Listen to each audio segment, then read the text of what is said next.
આપણે કાલે વાત કરી હતી ઈડબ્લ્યુએસ થી, બરાબર? ઈડબ્લ્યુએસ થી આપણે પછી સ્ટોપ કર્યું હતું.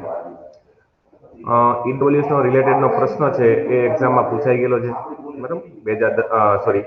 આપણા પીઈ ની એક્ઝામમાં. તો હવે ભવિષ્યની એક્ઝામમાં આના રિલેટેડ કોઈ પણ ક્વેશ્ચન આવી શકે છે, તો એના રિલેટેડ આ ધ્યાન રાખવું. અને આજે તમને બતાવું છું એ લક્ષ્મીકાંતનો ડેટા છે. તો હું તમને બધું વ્યવસ્થિત અલગ અલગ ડેટા બતાવતો જઈશ. 103rd એમેન્ડમેન્ટ મીન્સ કે 103મો સુધારો 2019માં થયેલો, જેના અંતર્ગત 10% ઈડબ્લ્યુએસ મીન્સ કે ઇકોનોમિકલી વીકર સેક્શન, આર્થિક રીતે જે પછાત વર્ગ છે એ લોકોને 10% અનામત આપવામાં આવી. એસસી એસટી અને ઓબીસી ને ક્રાઇટેરિયામાં કાંઈ ચેન્જ કરવામાં નથી આવ્યો. એ લોકોનું જે અનામ હતું જેમનું તેમ જ છે, બરાબર? ઓકે. એના અંતર્ગત આપણે જે ડિટેલ જોઈ હતી કે 8 લાખથી ઓછી આવક રહેવી જોઈએ, 5 એકર સુધીની જમીન રહેવી જોઈએ અથવા એનાથી ઓછી, રેસિડેન્શિયલ પ્લોટ છે એ 1000 સ્ક્વેર ફૂટ, પછી નોટિફાઈડ મ્યુનિસિપલ એરિયામાં 100 સ્ક્વેર યાર્ડનો પ્લોટ, પછી ત્યાર પછી જોઈએ તો મ્યુનિસિપાલિટી એરિયામાં 200 યાર્ડનો પ્લોટ વગેરે જેવા ક્રાઇટેરિયા આપણે કાલે જોયા હતા. ત્યાર પછી આપણે ચર્ચા કરી છે એના પછીના જ મૂળભૂત હકોની બાબતે, બરાબર? મૂળભૂત અધિકારમાં જ આ વસ્તુઓ સમાવેશ થયેલી છે. અને ગઈકાલે આપણે જોયું ફંડામેન્ટલ રાઇટમાં આપણે બધા પહોંચ્યા હતા હવે 14 થી 18 આપણે જોઈ હતી વસ્તુ તેના બાબતની હતી. તો કે સમાનતાના આલેખન દર્શાવતું. ત્યાર પછી જોઈ તો સ્વતંત્રતાની વાત કરીએ આપણે. સમાનતાના અધિકારો છે એ 14 થી 15માં દર્શાવેલા 14 છે. કાયદા સમક્ષ સમાનતા અથવા કાયદાનું સૌને સમાન રક્ષણ, જે આપણે કાલ વાત કરી હતી. કાયદા સમક્ષ સમાનતા નકારાત્મકતા ભાવ દર્શાવે છે, જે ખરા અર્થમાં બ્રિટનના બંધારણથી શું કહેવાય એનાથી આધારિત છે. જ્યારે કાયદા સમક્ષ સૌનું સમાન રક્ષણ, જે અમેરિકાના બંધારણથી પ્રભાવિત છે. કાયદા સમક્ષ સૌનું સમાન રક્ષણ, એટલે એ વસ્તુ પર તમે યાદ રાખજો. નંબર 15 છે આપણે જોયું તો ધર્મ, જાતિ, જ્ઞાતિ, લિંગ, બરાબર, જન્મસ્થાનને કારણે કરવામાં આવતા બધા ભેદભાવ પર પ્રતિબંધ. એક મિનિટ.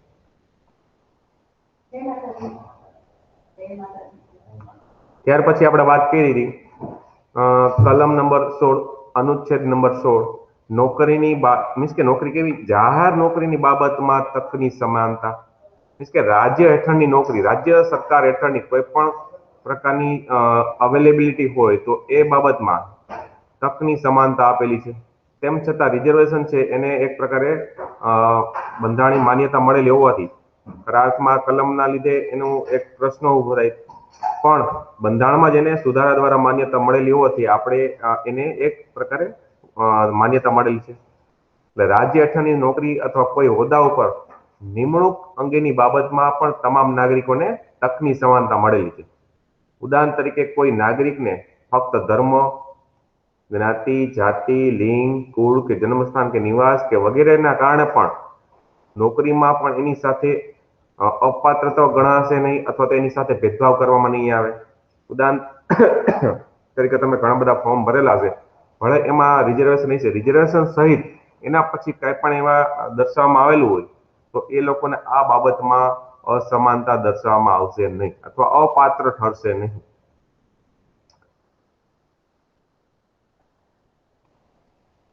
અને તમને ખ્યાલ જ છે કે 103માં સુધારા દ્વારા આર્ટિકલ 15 અને આર્ટિકલ 16માં એક સબ આર્ટિકલ જોઈન્ટ કરવામાં આવેલી છે, જે 15(6) અને 16(6) છે ઈડબ્લ્યુએસમાં, બરાબર?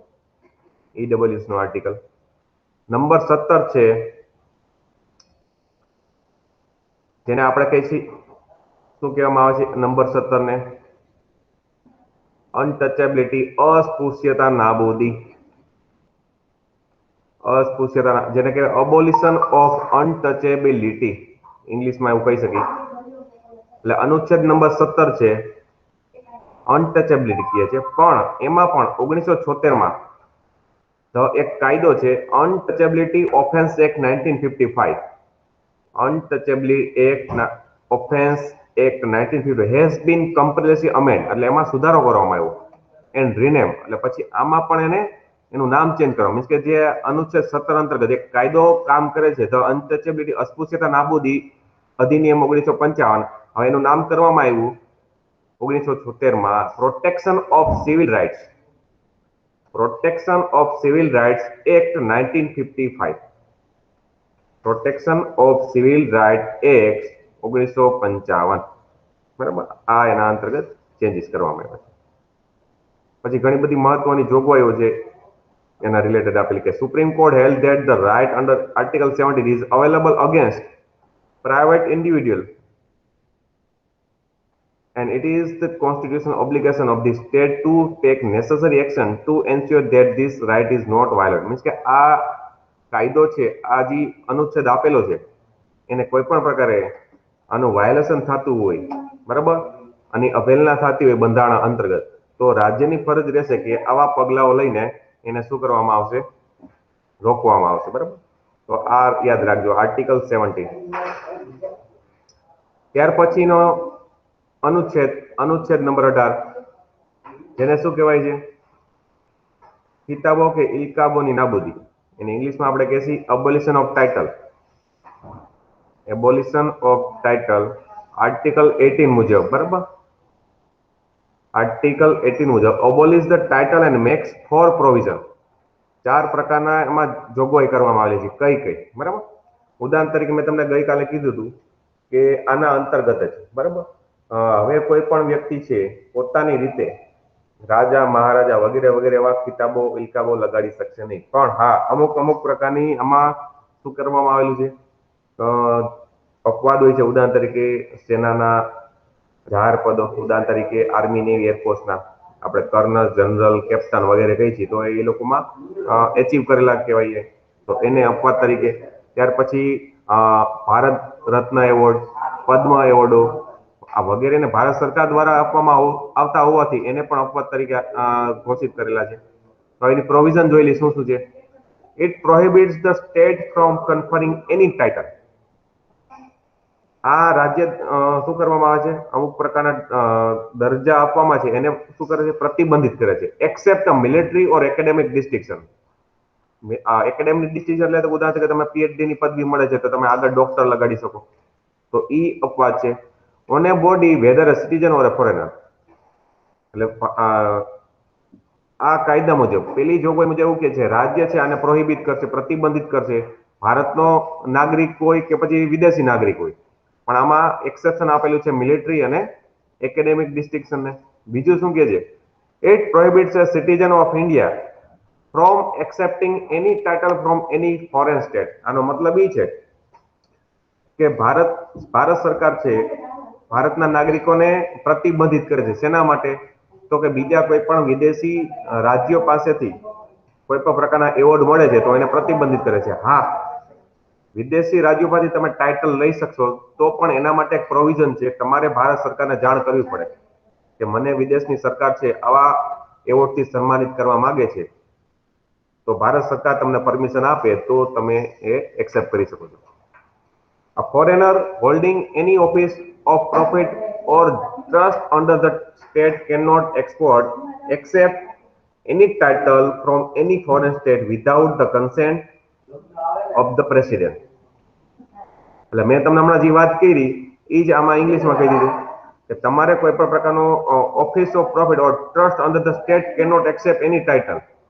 એટલે રાજ્ય સરકાર છે આવા કોઈ પણ ટાઇટલ સ્વીકારશે નહીં જ્યાં સુધી તમને ભારત સરકાર અથવા તો રાષ્ટ્રપતિ પાસેથી તમને એની અનુમતિ ના મળે ત્યાં સુધી. ચોથું પ્રોવિઝન જોઈ લઈ. No citizen or foreigner holding any office of profit or trust under the state is to accept any present emolument or office from or under any foreign state without the consent of the president. એટલે નાગરિકની વાત કરી, નાગરિક કોઈ પણ ભારતીય નાગરિક અથવા વિદેશી નાગરિક, બરાબર, ભારત સરકારમાં ખાસ કરીને રાષ્ટ્રપતિની પરવાનગી વગર આવું કોઈ પણ વર્તમાનનું ભવિષ્યમાં ચાલુ હોય અથવા તો કોઈ પણ પ્રકારે તમને મળવાની છે કોઈ પણ પદવી, બરાબર, તો ઈ આના વગર અનુમતિ વગર કરી શકાશે નહીં. હવે તમને ઉદાહરણ તરીકે મેં તમને કીધું કે રાજા મહારાજા વગેરે વગેરે છે, રાય બહાદુર, બરાબર, એવા હવે એનો ઉપયોગ થશે નહીં. ઉદાહરણ તરીકે હું તમને એમ કહું કે આપણે એમ કહી છે કે ભારત સરકારમાં આરોગ્ય મંત્રી હતા સૌપ્રથમ તો રાજકુમારી અમૃતા કૌર, બરાબર, અને આપણા કનૈયાલાલ માણેકલાલ મુનશીએ, બરાબર, કમા મુનશી જે ડ્રાફ્ટિંગ કમિટીના સભ્ય હતા, એને પછી શું કીધું આ કલમ નંબર 18 બનાવતી વખતે કે હવે રાજકુમારી અમૃતા કૌર, અમે તને રાજકુમારી નહીં કે હવે તને માત્ર અમૃતા કૌર કહેશે, બરાબર. તો આ કલમ નંબર અનુચ્છેદ 18 નું એક પ્રોવિઝન છે. From the above, it is clear that the hereditary title of nobility like Maharaja, Raj Bahadur, Rai Bahadur, Rai Saheb, Diwan Bahadur વગેરે which were conferred by colonial state means કે જે સંસ્થાનિક રાજ્યો હતા are banned by article means કે હવે પ્રતિબંધિત કરવામાં આવે છે અનુચ્છેદ 18 મુજબ. એટલે હવે બધાને કેવું સ્ટેટ આપ્યું કે ઇક્વલ સ્ટેટસ ટુ ઓલ, બરાબર, એટલે બધાને હવે સરખો. પણ આમાં 1996 થી 1996 થી the supreme court upheld the constitutional validity of the national award. એટલે સુપ્રીમ કોર્ટે 1996માં ભારત સરકાર દ્વારા જે રાષ્ટ્રીય એવોર્ડ આપવામાં આવે છે, ઉદાહરણ તરીકે ભારત રત્ન, પદ્મ વિભૂષણ, પદ્મભૂષણ, પદ્મશ્રી વગેરેને ગ્રાન્ટેડ કરેલા. એટલે આના અંતર્ગત કોઈ પણ પ્રકારના રૂલ છે વાયોલેટ થશે નહીં. ત્યાર પછી એક જોઈ છેલ્લું પ્રોવિઝન એનું, this national award were instituted in 1954. આ પ્રકારના એવોર્ડ છે ઇન્સ્ટિટ્યુટલાઇઝ કરેલા 1954માં. અને કોના દ્વારા તો કે Janata party government headed by the Morarji Desai and discontinued them in 1977. એને પાછા ડિસકન્ટિન્યુ કર્યા, રદ બાદલ કર્યા છે 1977માં, પણ પાછા એને રિવાઇવ કરે છે કેની સરકાર દ્વારા? ઇન્દિરા ગાંધી સરકાર દ્વારા. એટલે એ ખાસ યાદ રાખજો 1977માં મોરારજી દેસાઈની જનતા સરકાર દ્વારા આ નેશનલ એવોર્ડને પાછા કેન્સલ કર્યા હતા આપવા માટે, પણ 1980 થી ઇન્દિરા ગાંધીની સરકાર એને પાછા રિવાઇવ મીન્સ કે પાછા અગેન જેમ હતા એમ કરવામાં આવ્યા.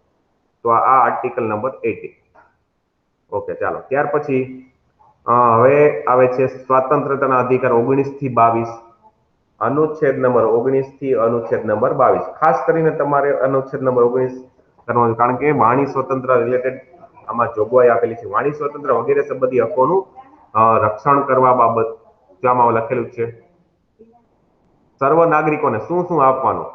તો 19(1)A મુજબ 6 પ્રકારની સ્વતંત્રતા ભારતના વ્યક્તિઓને મળેલી છે. નંબર 1 ક મુજબ ક ખ ગ ઘ અથવા ABCD અથવા 1 2 3 4 વગેરે તમે આલેખિત કરી શકો છો. આ ભારત સરકાર ખાસ કરીને ગુજરાત સરકારના, બરાબર, લીગલ ડિપાર્ટમેન્ટે ગુજરાતીમાં બંધારણ પ્રસ્થાપિત કરેલું છે. એની તમને હું કોપી બતાવું છું. વાણીના અને અભિવ્યક્તિના સ્વતંત્રતાઓ, બરાબર. હવે આ જે સુધારા છે એ પછી જોશી આપણે. બીજું શું કીધું? હવે જો આમાં પ્રેસની સ્વતંત્રતા ઉલ્લેખ થાય છે. નંબર પહેલી જે સ્વતંત્રતા આપી છે વાણી અને અભિવ્યક્તિ, જેમાં પ્રેસની અભિવ્યક્તિની સ્વતંત્રતા પણ મળી જાય છે. એટલે અખબારમાં, ન્યૂઝપેપરમાં, ન્યૂઝ ચેનલમાં કાંઈ પણ વસ્તુ જે બોલતા હોય છે ન્યૂઝ એન્કરો, બરાબર, તો 19(1)A ક મુજબ એનો આમાં સ્વતંત્રતાનો અધિકાર આવી જાય છે. નંબર બીજું બી અથવા ખ વારંવાર પૂછાઈ ગયેલી છે એક્ઝામમાં કે શાંતિપૂર્વક અને હથિયાર વગર એકઠા થવાનો અને, બરાબર, સભા કરવાનો મૌલિક અધિકાર આપણો. 19(1)B અથવા 19(1)ખ એક્ઝામમાં બી સ્વરૂપે પૂછાયેલું છે, તો તમારે ABCD યાદ રાખવી. ગ મુજબ, સી મુજબ મંડળો અથવા સંઘો, સહકારી મંડળીઓ વગેરે સ્થાપવાની તમને સ્વતંત્રતા. ડી મુજબ અથવા ગ મુજબ ભારતના રાજ્ય ક્ષેત્રમાં સર્વત્ર મુક્તપણે હરવા ફરવાનો અધિકાર. એટલે ભારતના કોઈ પણ ક્ષેત્રમાં તમે હરવા ફરવા જઈ શકો છો વગર પાસપોર્ટે. ત્યાર પછી ઈ અથવા ચ ભારતના રાજ્ય ક્ષેત્રમાં ગમે તે ભાગમાં નિવાસ કરવાનો અને સ્થાયી થવાનો, બરાબર. પેલા કેવું હતું કે આમાં જમ્મુ કાશ્મીરને અપવાદ તરીકે રાખ્યું હતું, પણ હવે આમાં તમે નિવાસ કરી શકો છો, સ્થાયી શકો છો, બરાબર. ત્યાર પછી 6 છે એ રદ થઈ ગયેલી છે, જે સંપત્તિના હકનું સાતત્ય કરતું હતું, બરાબર. એ નંબર જ છેલ્લી F નંબરની કલમ, ગમે તે વ્યવસાય કરવાનો અથવા ગમે તે કામકાજ, વેપાર, ધંધો વગેરે કરવાનો અધિકાર. તમે લોકો તમારી રીતે સ્વતંત્ર છો, કોઈ પણ પ્રકારનો તમારો વ્યવસાય કરી શકો છો. એવું નથી જરૂર કે તમે હાલો બીએસસી કર્યું હોય તો તમારે એ જ લાઈન લેવી, એન્જિનિયરિંગ કર્યું તો એ જ લાઈન લેવી. તમે કોમ્પિટિટિવ તૈયારી કરીને એક્ઝામ પાસ કરીને ગવર્મેન્ટ અધિકારી પણ બની શકો છો. ઓકે, આ જોયું આપણે. હવે આના અંતર્ગત મારે થોડીક ડિટેલમાં મહત્વનું કેવું છે. કાયદા અંતર્ગત 19(1)A અને 19(1)C મુજબ ભારતના લોકોને, બરાબર, 19(1)A અને 19(1)C મુજબ ભારતના લોકોને પ્રદર્શન અને વિરોધ કરવાનો અધિકાર મળેલો છે. ઉદાહરણ તરીકે અત્યારે જે દિલ્હીમાં વિરોધ થઈ રહેલો છે કૃષિ ખરડાના હિસાબે, એટલે 19(1)A અને C મુજબ પ્રદર્શન અને વિરોધ કરવાનો અધિકાર છે, પરંતુ હડતાલ કે બંધ પાડવાનો અધિકાર મળ્યો નથી. જે ઉદાહરણ તરીકે દિલ્હીમાં થોડી હિંસા થયેલી 26 જાન્યુઆરી રોજ, એ તમને પ્રતિપાદિત કરે છે અથવા પ્રતિબંધિત કરે છે. ફોજદારી કાર્યરીતિ અધિનિયમ, જે સીઆરપીસી 1973 ના અધિનિયમ છે, એની કલમ નંબર 144, આપણે વારંવાર છાપામાં કલમ નંબર 144 લઈ ગઈ એવું સાંભળેલું હોય છે.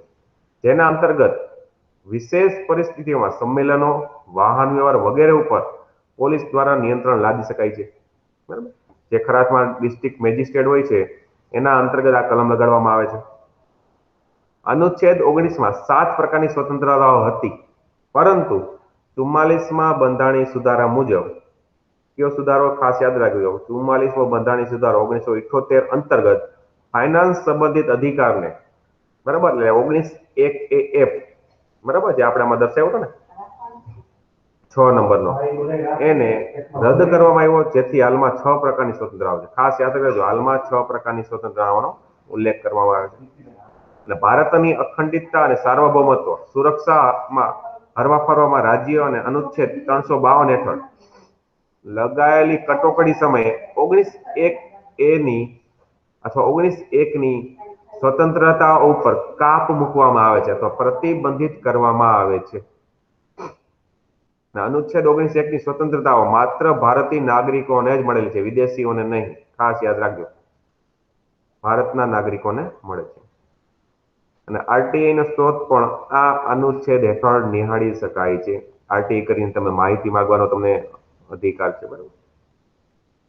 આરટીઆઈ અને આરટી, જે ડોક્ટર મનમોહનસિંહ જયારે વડાપ્રધાન હતા એમના સમયમાં અધિનિયમ અમલમાં આવેલા છે. ઓકે, ત્યાર પછી આગળ વધી. ઓકે, કલમ નંબર 20 શું આપ્યું છે? ગુના માટે દોષ સિદ્ધિ સામે રક્ષણ આપવા બાબત. આનો મતલબ શું થાય? કોઈ વ્યક્તિ ઉપર જે કૃત્ય માટે ગુનાનું તહોમત મુકાયું હોય, તે કૃત્ય કરતી વખતે અમલમાં હોય તે કાયદાનો તેણે ભંગ કર્યો હોય, તે સિવાયના કોઈ ગુના માટે તેને દોષિત ઠરાવી શકાશે નહીં. તેમજ તેનો ગુનો કરતી વખતે અમલમાં હોય તે કાયદા અનુસાર કરી શકાય હોય તેથી વધુ એને શિક્ષાની જોગવાઈ પણ કરી શકાશે નહીં. એટલે તમને ગુના સામે દોષિત ઠરાવવા અંગે પણ રક્ષણ મળેલું છે. એટલે તમને બીજી વસ્તુ આમાં, એક જ ગુના માટે કોઈ પણ વ્યક્તિ ઉપર એકથી વધુ વાર કામે ચલાવીને શિક્ષા કરી શકાય. ઉદાહરણ તરીકે કોઈ વ્યક્તિએ મર્ડર કરેલું છે, ખૂન કરેલું છે, તો ખૂનની સજા એક વખત થયેલી છે ઓછામાં ઓછી 10 વર્ષ, અને એ છૂટી જાય છે, પાછી એની સજા માટે અથવા એને એ ગુના માટે પાછી એને 10 વર્ષની સજા કરી શકાય નહીં. હા, બીજો ગુનો કર્યો હોય, બીજી વાર મર્ડર કરે તો વાત અલગ છે, તો પછી સજાની જોગવાઈ લાગે. ત્રીજી જોગવાઈ શું કે છે? કોઈ ગુનાનો આરોપ મુકાયેલો હોય એવી કોઈ વ્યક્તિને પોતાની વિરુદ્ધ સાક્ષી બનવાની ફરજ પાડી શકાશે નહીં. જબરજસ્તીથી સાક્ષી બનવા ઉપર પણ શું છે, આ પ્રતિબંધિત કરેલું છે. તો આ આર્ટિકલ નંબર શું છે? 20 હતું. ગુના સામે દોષિતી સામે રક્ષણ.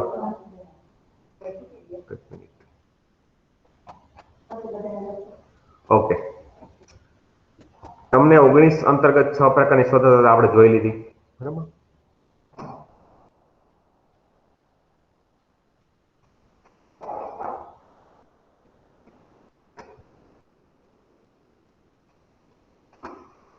યસ, આર્ટિકલ 20 નું આપણે જોયું, protection in respect of conviction for offence, બરાબર.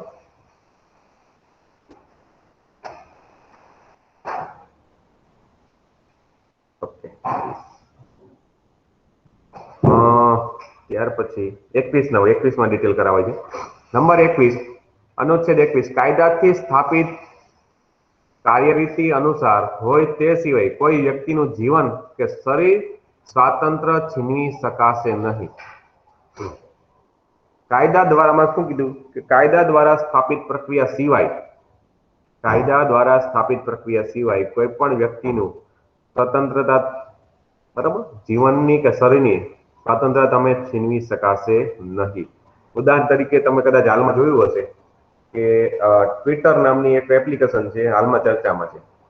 ટ્વિટરે જે ખેડૂત આંદોલન દરમિયાન 1200 જેટલા જે એના ટ્વિટર અકાઉન્ટ છે એમાં એને ટ્વીટ કરવા દીધું એવા ભડકાઉ ભાષણ સરકાર વિરુદ્ધમાં.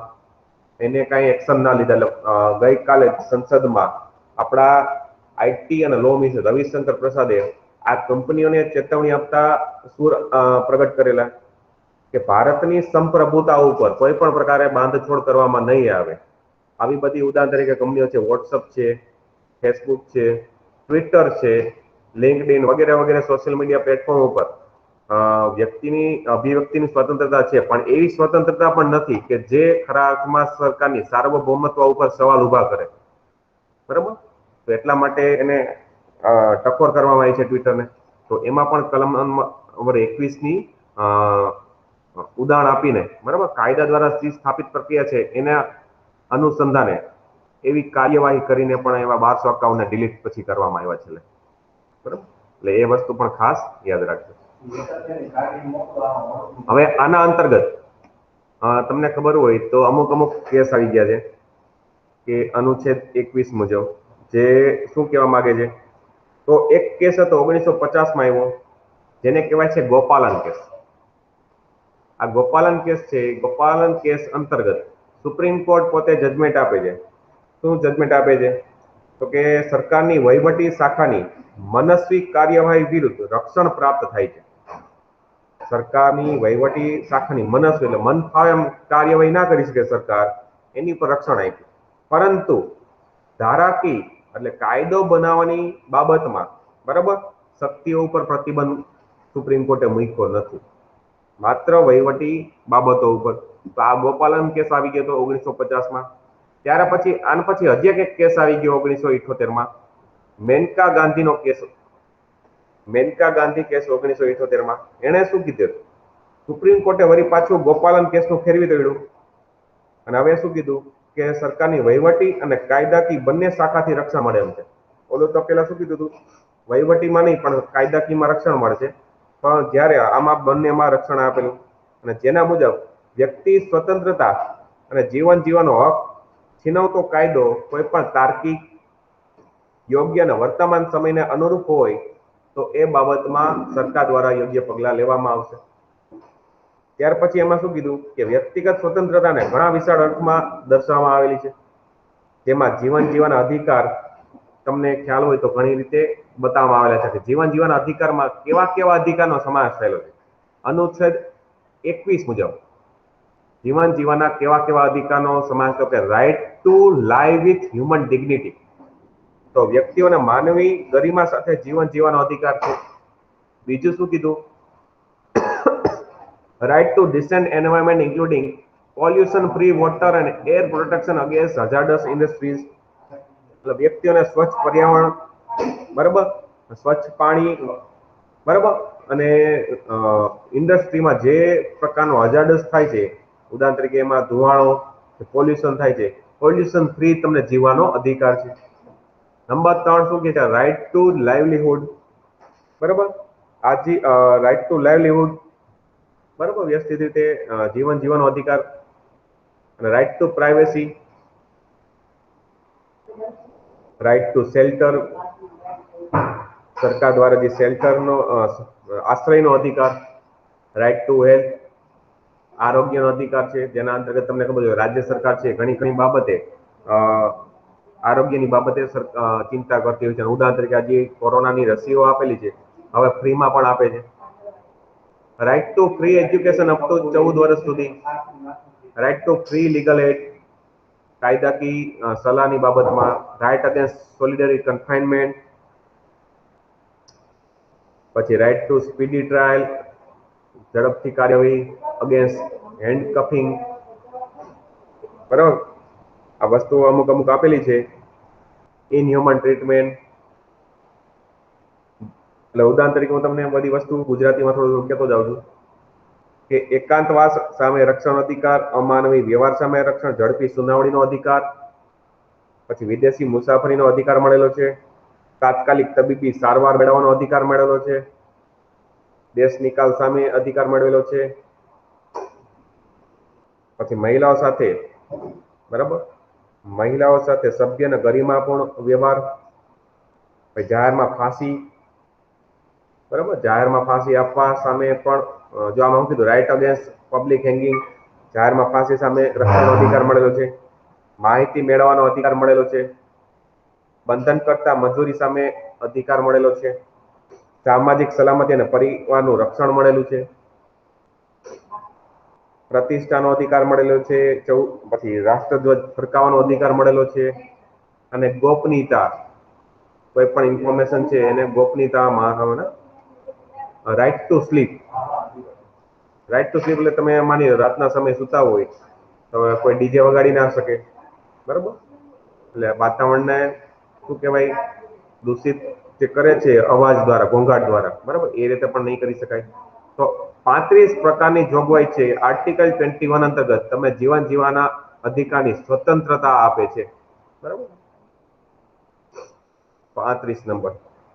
હવે કલમ 21 નો એક સબ કોઓર્ડિનેટ છે કે જે 86 માં બંધારણ સુધારા 2002 અંતર્ગત એને સંમેલિત કરવામાં આવ્યા છે, જે શું હતો, રાઇટ ટુ એજ્યુકેશન, આરટીઈ 2009 આપણે કહી છીએ કે 6 થી 14 વર્ષના બાળકોને, બરાબર, 6 થી 14 વર્ષના બાળકોને શું કરવામાં આવે છે, શિક્ષણનો અધિકારનો અધિનિયમ આપવામાં આવશે. અને 86મો બંધારણ સુધારો 2002 માં અમલમાં આવેલો. પેલા રાજનીતિના માર્ગદર્શક સિદ્ધાંતોમાં ભાગ નંબર 4 માં, રાજનીતિના માર્ગદર્શક સિદ્ધાંતો ભાગ નંબર 4 માં એક કલમ નંબર 45 ની છે કે જેમાં શું કીધું હતું કે 0 થી 6, સોરી, એમાં આલેખન કરેલું હતું કે એમાં ફ્રી અને compulsory education four children under article 45. પણ હવે માત્ર આને 45માં 0 થી 6 વર્ષના કરી દીધું, જ્યારે 21 એમાં 6 થી 14 વર્ષના. ઓકે, ચાલો ત્યાર પછી આર્ટિકલ નંબર 22, ધરપકડ કરાયેલી કોઈ વ્યક્તિને બનતી તોરાએ તેની ધરપકડના કારણો જણાવ્યા વિના અટકમાં રાખી શકાશે નહીં, તેમજ તેની પસંદગીના વકીલની સલાહ લેવાનો અને તેની મારફત પોતાનો બચાવ કરવાનો હકનો ઇનકાર કરી શકાશે નહીં. એટલે એને કહેવાય અમુક દાખલાઓમાં ધરપકડ અને અટકાયત સામે રક્ષણ. તમારી ધરપકડ થતી તમે કહી શકો છો કે મારી સામેનું ધરપકડનું વોરંટ છે, વોરંટ તમને વાંચવા આપશે, પછી ધરપકડ થાય તો તમે કહી શકો મારે મારા વકીલ કરવાની છૂટ છે, બરાબર, તો એમાં તમને રોકી શકાશે નહીં. બીજી પ્રાવધાન શું કરેલું છે એમાં, ધરપકડ કરાયેલી અને અટકમાં રાખેલી દરેક વ્યક્તિને તેની ધરપકડના સ્થળથી મેજિસ્ટ્રેટના ન્યાયાલય સુધીની મુસાફરી માટેનો જરૂરી સમય બાદ કરતા ધરપકડથી 24 કલાકની અંદર નજીકના મેજિસ્ટ્રેટ સમક્ષ એને રજૂ કરવો જોઈએ. અને જો વ્યક્તિને સદરો મુદત વીત્યા પછી મેજિસ્ટ્રેટની પરવાનગી વિના અટકમાં પણ રાખી શકાશે નહીં. 24 કલાકથી તમે એને તમારી અટકમાં પોલીસ અધિકારી રાખી શકશે નહીં. ઉદાહરણ તરીકે બીજું શું મજકૂર આવ્યું, ઉદાહરણ તરીકે તે સમયે શત્રુ દેશની હોય તેવી કોઈ વ્યક્તિને એમાં 24 કલાકથી વધારે વીતી જાય તોય પણ વાંધો નહીં. અને નિવારક અટકાયત માટેની જોગવાઈ કરતા કોઈ કાયદા અનુસાર ધરપકડ કરાયેલી અથવા અટકમાં રાખેલી કોઈ વ્યક્તિને આમાં લાગુ પડશે નહીં.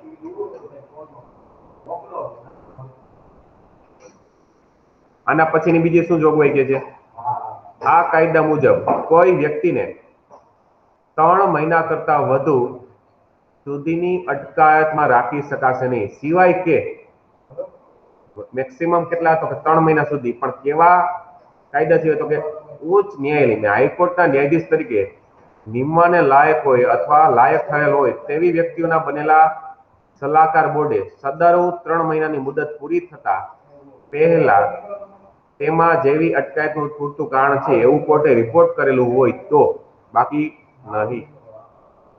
અને આના અંતર્ગત ઘણા અટકાયત નિવારક પ્રકારના શું છે નિયમો બનેલા છે. ઉદાહરણ તરીકે હું તમને બતાવું.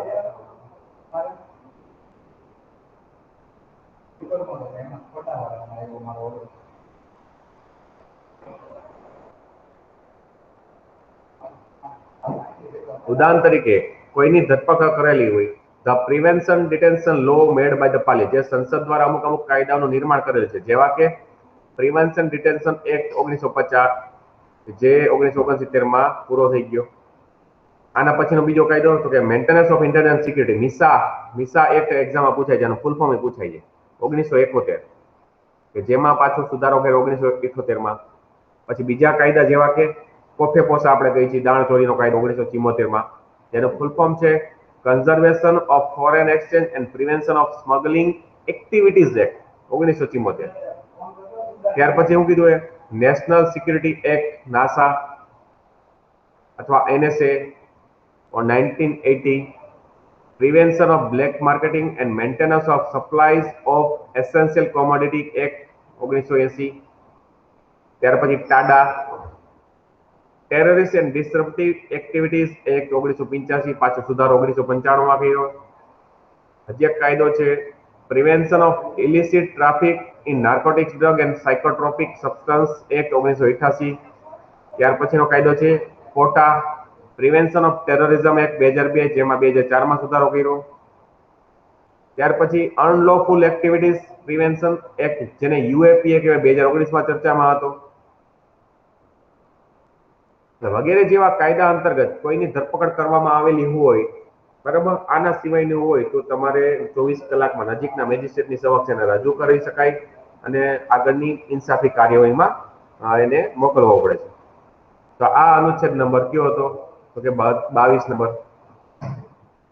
તો આપણે સ્વતંત્રતાના અધિકાર જોઈ લીધા. ત્યાર પછી શોષણ સામેના અધિકાર જોઈ 23 અને 24. 23 શું કહે છે?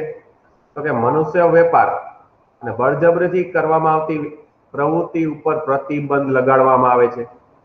મનુષ્ય વેપાર અને બળજબરીથી કરવામાં આવતી મજૂરી ઉપર પ્રતિબંધ. ઉદાહરણ તરીકે મનુષ્ય વેપારમાં અને વેઠમાં, ઉદાહરણ તરીકે આમાં તમે એમ કહી શકો કોઈ પણ મજૂરીએ રાખી શકાશે નહીં, અથવા મનુષ્યના દેહનો વેપાર નહીં કરી શકાય, મનુષ્યના કોઈ પણ મનુષ્યના ઓર્ગનનો વેપાર નહીં કરી શકાય, જે ઇલીગલ છે એ નહીં કરી શકાય, બરાબર. કોઈ વ્યક્તિનું શોષણ નહીં કરી શકાય. તો આ કલમ મુજબ ઉલ્લંઘનને પાત્ર છે. જાહેર હેતુઓ માટે ફરજિયાત સેવા કરવામાં રાજ્યને કોઈ મજકૂર બાંધવામાં આવે ના હોય તો ધર્મ, જાતિ, જ્ઞાતિ વગેરે તેમાંના કોઈ કારણે રાજ્યમાંથી કશો ભેદભાવ કરી શકાશે નહીં. કોઈ ધાર્મિક માન્યતા છે તો એના સિવાય, બરાબર, આ 23 મુજબ શોષણ કરી શકાશે નહીં. નંબર 24 શું કે છે? કારખાના વગેરેમાં બાળકોને રાખવા ઉપર પ્રતિબંધ કર્યો છે. 14 વર્ષથી કેટલા 14 વર્ષથી નીચેની વયના બાળકોને કારખાને અથવા ખાણમાં અથવા કોઈ પણ જોખમી સાઇટ ઉપર કામે રાખી શકાશે નહીં. તો આ શોષણ વિરુદ્ધનો અધિકાર હતો. નંબર ત્યાર પછી ત્રીજો, ધર્મ સ્વતંત્રતાનો અધિકાર. 25 થી 28 માં, ખાસ કરીને 25 માં, અંતઃકરણોને મુક્ત રીતે ધર્મની માન્યતા અને પાલન અને પ્રચાર કરવાનો તમને સ્વતંત્રતા મળેલી છે, બરાબર. એટલે તમે કોઈ પણ ધાર્મિક સંસ્થામાં સ્થાપીને તેનું અંતઃકરણથી પાલન કરી શકો છો, પ્રચાર કરી શકો છો, વગેરે વગેરે બાબતે. હવે સ્પષ્ટીકરણ આપ્યા છે. શીખ ધર્મની માન્યતામાં ખાસ યાદ રાખજો, કિરપાણો ધારણ કરવાનો અને તે સાથે લઈ ફરવાનો સમાવેશ થાય છે. પણ આ કિરપાણ લઈને તમે કોઈને મારી ના શકો, ખાસ સાથે રાખી શકશો, બરાબર. જે શીખ ધર્મમાં જે કિરપાણ, કચ્છી, કંગા અને કેસ, બરાબર, આવું છૂટ મળેલી છે. આ ધર્મની બાબતમાં રિલેટેડ છે, પણ હા, તમે એનો કોઈ ઉપયોગ ના કરી શકો. સ્પષ્ટીકરણ મુજબ શીખ, જૈન અથવા બૌદ્ધ ધર્મ પાળનારા અંગેના ઉલ્લેખનો પણ સમાવેશ થયેલો છે એમ સમજવું, અને હિન્દુ ધાર્મિક સંસ્થાનો ઉલ્લેખનો પણ તેમાં સમાવેશ થાય છે. તો આ અનુચ્છેદ નંબર 25 હતો. અનુચ્છેદ નંબર 26 શું કહે છે? જાહેર વ્યવસ્થા, નીતિમત્તાના અને સ્વાસ્થ્યને બાદ ના હોય એ રીતે ધાર્મિક સંપ્રદાય અથવા તેના કોઈ વિભાગને, બરાબર, એનો વહીવટ કરવાનો, સ્થાપવાનો, નિભાવ કરવાનો, બરાબર, એની કોઈ પણ સ્થાવર કે જંગમ મિલકત હોય તો એનું સંપાદન કરવાનું, એવી મિલકતો કાયદાનુસાર વહીવટ અથવા અધિકાર છે. એટલે ધાર્મિક બાબતનો વહીવટ કરવાનું સ્વતંત્રતા મળેલી છે. અને જે તમે વહીવટ કરો છો એ આર્ટિકલ 27 મુજબ જે ધર્મની અભિવૃદ્ધિ માટે જે તમે ખાસ કર ચૂકવો છો એ કર ભરવામાંથી સ્વતંત્રતા આપવામાં આવે છે. 28 શું કે છે કે રાજ્યના નાણાંમાંથી પૂરેપૂરી નિભાવતી શિક્ષણ સંસ્થામાં, સરકારી કોઈ પણ શાળાઓમાં કોઈ પ્રકારનું ધાર્મિક શિક્ષણ આપી શકાશે નહીં.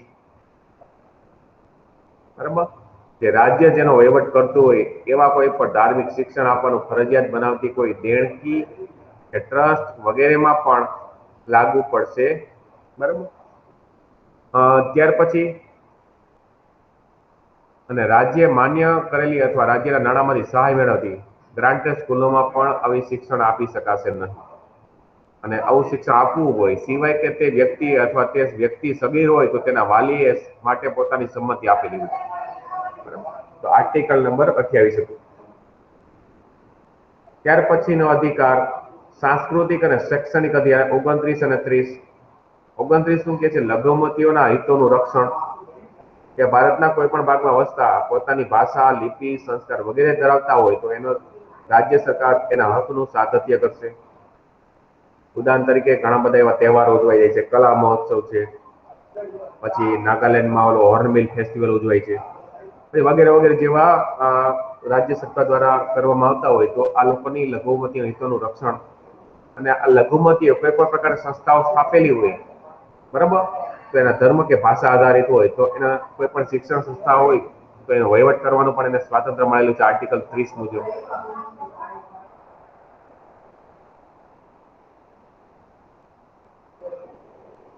ત્યાર પછી એસ્ટેટ વગેરે કાયદાનું સંપાદન છે 31 ક ખ ગ ઘ. બરાબર, ખરા અર્થમાં 31 રદ છે પણ એની એબીસીડી કલમ ચાલુ છે. મહત્વની જોઈએ આપણે કલમ 32 નંબરની.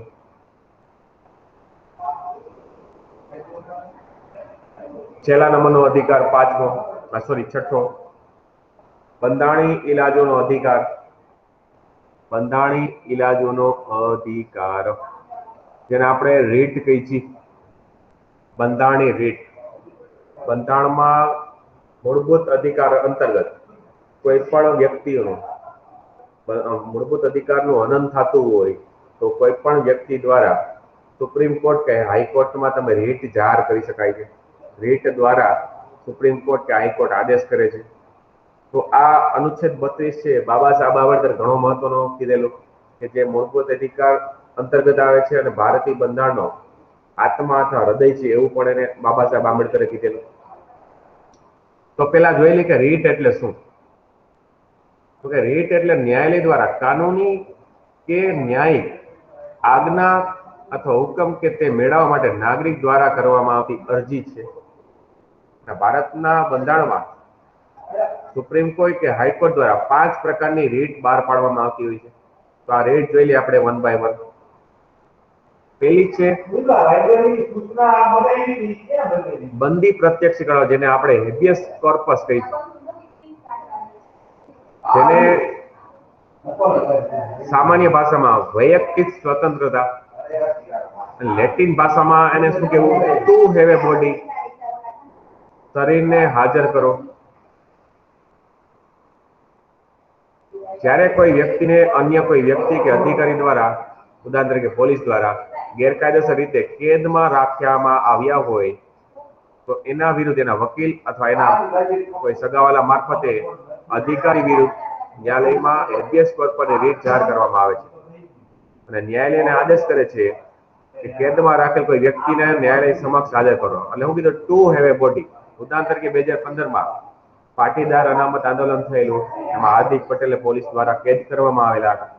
એના વકીલ મારફતે હેબિયસ કોર્પસ દાખલ કરવામાં આવી હતી અને પછી એમને ન્યાયાલય સમક્ષ પોલીસ દ્વારા હાજર કરવામાં આવ્યા.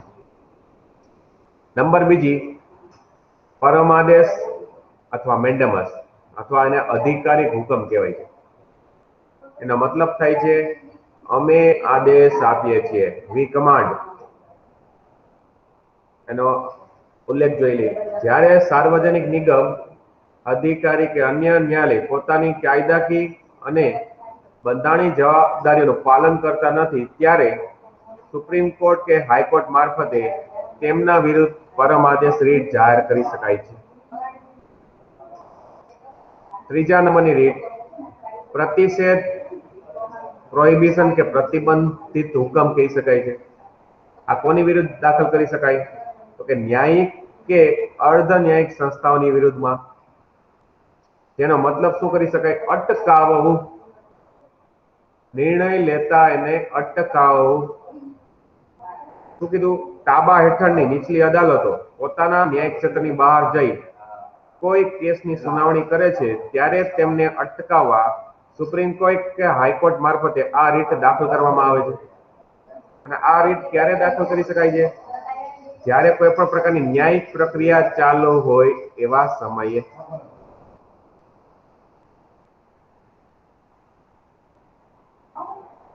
ત્યાર પછીની રીટ ઉત્પ્રેષણ અથવા સર્ટિઓરરી. આ રીટ કોની વિરુદ્ધમાં જાહેર કરી શકાય છે? તો કે ન્યાયિક, અર્ધ ન્યાયિક ઉપરાંત વહીવટી સંસ્થાઓની વિરુદ્ધમાં. આ વહીવટી સંસ્થાઓની વિરુદ્ધમાં એડ કર્યું છે 1991 ના સર્વોચ્ચ અદાલતના ચુકાદાથી. ઉત્પ્રેષણ એટલે શું કહેવાય? તો કે જાહેર કરવું અથવા સૂચના આપવી. સૂચના કઈ રીતે આપી શકાય? તો કે તાબા હેઠળની અદાલતો અથવા વહીવટી અધિકારી કે સંસ્થા પોતાના કાર્યક્ષેત્રની બહાર જઈ કોઈ પણ કેસની સુનાવણી કરે છે એવા સમયે તેમને અટકાવવા માટે આ રીટ દાખલ કરી શકાય છે. અને આ રીટ ક્યારે દાખલ કરી શકાય? જ્યારે એમાં કોઈ પણ બાબતમાં નિર્ણય અપાઈ ચૂક્યો હોય ત્યારે. તમારે બે કમ્પેરિઝન યાદ રાખવાનું, પ્રોહિબિશન અને ઉત્પ્રેષણ. પ્રોહિબિશનમાં ન્યાયિક પ્રક્રિયા ચાલુ હોય એ સમય દરમિયાન અને ઉત્પ્રેષણમાં ન્યાયિક પ્રક્રિયા પૂર્ણ થઈ ગઈ હોય એવા સમય દરમિયાન. એટલે ખાસ યાદ રાખજો, ઉત્પ્રેષણ અને પ્રોહિબિશન. ત્યાર પછી છેલ્લી રીટ, પાંચમી રીટ, અધિકાર પૂછાતો અથવા એને કો વોરંટો પણ આપણે કહીએ છીએ, અધિકારિક ભંગ હુકમ. જ્યારે કોઈ વ્યક્તિ દ્વારા ગેરકાયદેસર રીતે સાર્વજનિક પદ ગ્રહણ કરવામાં આવે એવા સમયે સુપ્રીમ કોર્ટ કે હાઈકોર્ટ મારફતે આ રીટ જાહેર કરી શકાય છે. એટલે પાંચે પાંચ રીટ પહેલા જોઈ લ્યો, ફરીથી રિપીટ કરી લ્યો.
ઓકે, ત્યાર પછી અનુચ્છેદ નંબર 33 માં સશસ્ત્ર બળો માટે મૂળભૂત અધિકારોની મોખોપી દર્શાવેલી છે.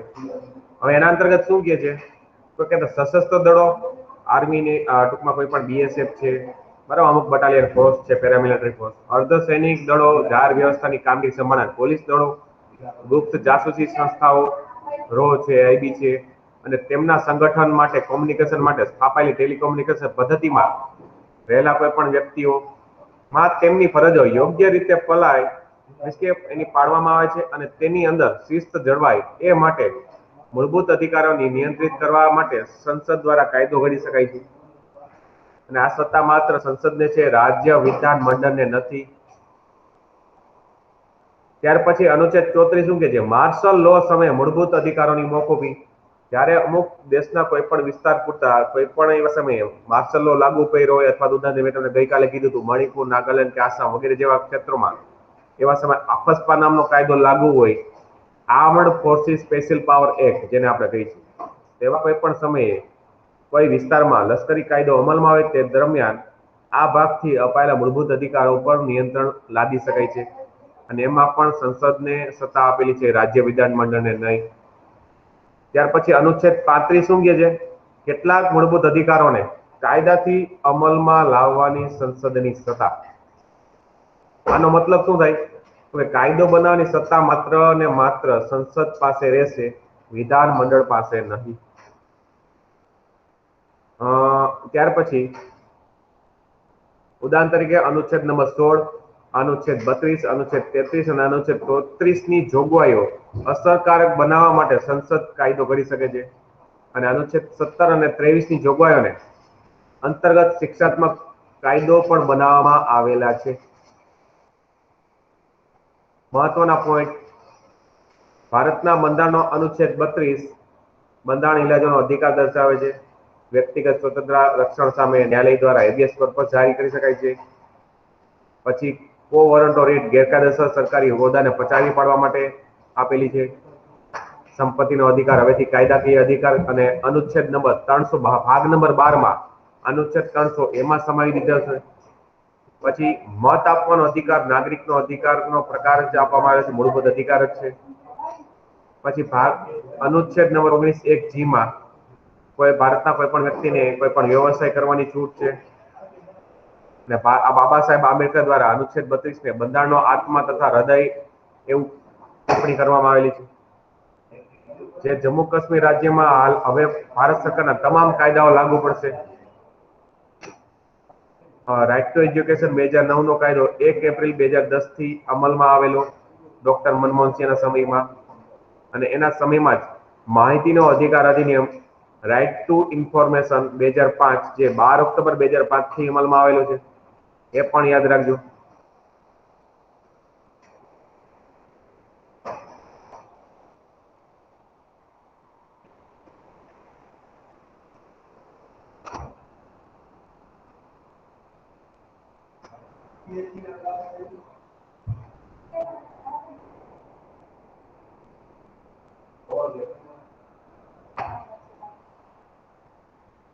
ઓકે, તો આપણે મૂળભૂત અધિકારો વિશેની આજે ચર્ચા કરેલી છે.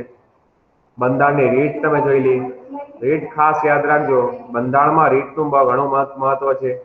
અને રીતના પ્રશ્નો પીએના ઇન્ટરવ્યુમાં પણ પૂછાયેલા છે, એટલે ખાસ કરીને ભૂલાવી ના જોઈએ. ખાલી આપણે એમસીક્યુ ની દ્રષ્ટિએ નહીં, પણ મૌખિક દ્રષ્ટિએ અને જીવનમાં આને યાદ રહે એ રીતે યાદ રાખશું. ત્યાર પછી એક કરંટનો ટોપિક કેવો છે મારે વચ્ચે. ગઈકાલે એટલે જોવા જાવ તો 11 તારીખના રોજ રાજ્યસભામાં એક બિલ ઓપોઝિશન વચ્ચે પણ પાસ કરવામાં આવ્યું. Rajya Sabha passes sport bill despite opposition. બરાબર, ઓપોઝિશન થવા, વિરોધ થવા છતાં રાજ્યસભામાં બંદરો બાબતનું એક બિલ છે પસાર થઈ ગયું. શું હતું જોઈ લઈએ આપણે. જો આવા, કારણ કે બંધારણ તમે ભણો છો તો હાલમાં તમને આ બધી વસ્તુઓ કરંટ અફેરના ડેટા મુજબ બંધારણને આધીન બધી વસ્તુઓ બને છે.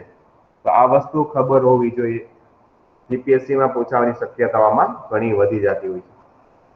Rajya Sabha pass the major port authority bill 2020 with 84 votes, એટલે 84 વોટથી બરાબર આ બિલને પાસ કરી દીધું. ત્યારે આના વિરુદ્ધમાં કેટલા મત પડ્યા? તો 44 મતો. The bill aim to make the port world class, એટલે બંદરોને વિશ્વ કક્ષાના જે બંદરો બનાવવા બાબતે આ બિલ પસાર કરવામાં આવ્યું હતું. And give the port authority power to make there on decision, એટલે પોર્ટ ઓથોરિટીને જે ભારત સરકાર અંતર્ગત નહીં પણ પોતાની રીતે અમુક પ્રકારના નિયમો કરવા માટે સ્વતંત્ર બનાવવા આવી. આ બિલમાં શેની વિશેષતાઓ છે જોઈ લે. The bill repeals the major port trust act 1963. 1963 જે મહત્વના જે બંદરો જે ટ્રસ્ટ દ્વારા ચાલતા હતા એના અંતર્ગત પાછો સુધારો કરવામાં આવ્યો છે. The bill provides for the following key features, મહત્વના જે ફંક્શન છે એ જોઈ લે. એમાં it is reduced to number of member from the present 17-19 member, એટલે જે હાલમાં કમિટીમાં 17 થી 19 મેમ્બરો હોય છે સભ્યો, એને ઘટાડીને 11 થી 14 કર્યા. બીજું તો કે constitute the board of major port authority for each major port, એટલે ઉદાહરણ તરીકે કોઈ પણ કંડલા બંદર છે કે હાલમાં પંડિત દીનદયાળ ઉપાધ્યાય બંદર થયું છે, તો એવા બંદર બાબતે એને સ્વતંત્રતા મળે, પોતાની રીતે પોતાની ઓથોરિટી સ્થાપી શકે. In place the board of trust which shall consist of chairman, chairperson, deputy chairperson અને એક મેમ્બર. ચેરમેન, ડેપ્યુટી ચેરમેન અને એક સભ્યથી બરાબર એ પોતાની કમિટી બનાવી શકે છે. ત્યાર પછી to enable the autonomy of the board of major port authority, they are entrusted with the following among other responsibility. Authority બનાવવાની સાથે સાથે બીજી જવાબદારી પણ સોંપવામાં આવેલી. કઈ કઈ? તો કે ટુ યુઝ ઇટ્સ લેન્ડ, જમીનનો ઉપયોગ કરવો, પ્રોપર્ટી, અસેટ્સ, માલિકી and funds as it may dim fit for the benefit for the major port, એટલે પોર્ટ્સને વિકસાવવા માટે જમીન, પછી એની અસ્કયામતો અને જરૂરી પૂરતા નાણાં વગેરેનો ઉપયોગ એ કરી શકે છે. To create master plan independent of any local or state government regulation of any authority, કોઈ પણ રીતે એનો વિકાસ કરવા માટે પોતે સ્વતંત્ર છે કે જે રાજ્ય સરકાર અથવા કોઈ પણ એવી લોકલ બોડી છે એના અંતર્ગત કે પોતાનું ઇન્ફ્રાસ્ટ્રક્ચર છે એ પોતે બનાવી શકે છે. ત્યાર પછી to enter into the perform contract necessary for the performance of its function under the proposed legislation, કોઈ પણ પ્રક્રિયા અંતર્ગત કોન્ટ્રાક્ટ જરૂરી કોન્ટ્રાક્ટો કરીને પણ એનું પરફોર્મન્સ સારું બતાવી શકે છે અથવા તો પરફોર્મન્સ સારું કરી શકાય છે. ત્યાર પછી to make necessary rules and regulation for the smooth operation, development and planning of the major ports, એટલે વ્યવસ્થિત રીતે એનું કાર્ય ચાલે, વિકાસ થાય અને આયોજનબદ્ધ રીતે બરાબર તબક્કાવાર આ મેજર પોર્ટનું જરૂરિયાત મુજબ એ પોતાની રીતે નિયમો બનાવી શકે છે. To fix tariff except in national interest, security and emergency arising of the action and default, પોતાની રીતે અમુક પ્રકારની જે ફી છે પણ લઈ શકે છે. એક્સેપ્ટ તેના બાબતે નેશનલ ઇન્ટરેસ્ટ, સિક્યુરિટી અને એમરજન્સી. છેલ્લો મુદ્દો જોઈ લઈએ. The bill provide for the composition of the executive board consisting of presiding officer and 2 other members as may be appointed by the central government, જે સેન્ટ્રલ ગવર્મેન્ટ દ્વારા જે હાલની જે બોડી છે જે માળખું છે એનું પ્રિસાઇડિંગ ઓફિસર અને 2 એના મેમ્બરનું on the recommendation of the selection committee, કોના દ્વારા? તો ચીફ જસ્ટિસ ઓફ ઇન્ડિયા અથવા એના નોમિનેટી દ્વારા the secretary of department dealing with the shipping and such other person as may be prescribed, એટલે જેના દ્વારા ચીફ ભારતના મુખ્ય ન્યાયમૂર્તિ અથવા એના કોઈ પણ નોમિનેટેડ દ્વારા અને બીજા તો કે સચિવ લેવલના અધિકારી દ્વારા જે શિપિંગ મંત્રાલય સાથે સંકળાયેલા હોય એવા વ્યક્તિની એની અપોઇન્ટમેન્ટ નિમણૂક કરી શકાશે. Okay ready? તો આ એક વસ્તુ રાજ્યસભામાંથી બિલ પાસ થયું છે તો એક ખાસ યાદ રાખવું મહત્વનું છે. ઘણા બધા બિલ પાસ થાય છે, તેમ છતાં મહત્વના વિશે આપણે ચર્ચા કરતા રહેશી. ઓકે, હવે એક બીજી વસ્તુ કહું છું કે આપણે મૂળભૂત અધિકાર જોયા, આપણે અમેરિકાના બંધારણથી પ્રભાવિત થઈને લીધેલા છે. તો મૂળભૂત અધિકાર દિવસ ક્યારે ઉજવવામાં આવે છે, કોઈ કહેશે મને? ચાલો જી, મૂળભૂત અધિકાર દિવસ, મૂળભૂત અધિકાર દિવસ, ચાલો જી આન્સર આપો જી. એનીવન, અવાજ તો સંભળાય છે ને બધાને? ચાલો મેસેજ કરી દો, અવાજ સંભળાય છે પણ જવાબ ખબર નહીં. કઈ વાંધો નહીં. 10 ડિસેમ્બર, 10 ડિસેમ્બરના રોજ આપણે મૂળભૂત અધિકાર દિવસ તરીકે ઉજવી છે. અને ખાસ કરીને તમને આ ડિટેલ કહું છું, હ્યુમન રાઇટ ડે જેને કહેવામાં આવે છે ઇંગ્લિશમાં, 10 ડિસેમ્બરના રોજ ઉજવવામાં આવે છે. અને કોના દ્વારા આ ઉજવવાની શરૂઆત થઈ? તો કે 1948માં યુનાઇટેડ નેશનની જનરલ એસેમ્બલી દ્વારા આ પ્રસ્તાવને સ્વીકારવામાં આવ્યો હતો. બરાબર, યુનાઇટેડ નેશનની જનરલ એસેમ્બલી દ્વારા. એટલા માટે universal declaration of human rights એવી રીતે જાહેર કરવામાં આવેલું હતું 10 ડિસેમ્બર 1948ના રોજ. અને 10 ડિસેમ્બરને પછી શું કરી દીધું? માનવ અધિકાર દિવસ તરીકે એને પ્રસ્થાપિત કર્યું. તેથી દર વર્ષે 10 ડિસેમ્બરના રોજ હ્યુમન રાઇટ ડે અથવા માનવ અધિકાર દિવસ તરીકે આપણે ઉજવી છીએ. તો આપણે ભણતા હોય આપણને ખ્યાલ હોવો જોઈએ. ચાલો ત્યાર પછી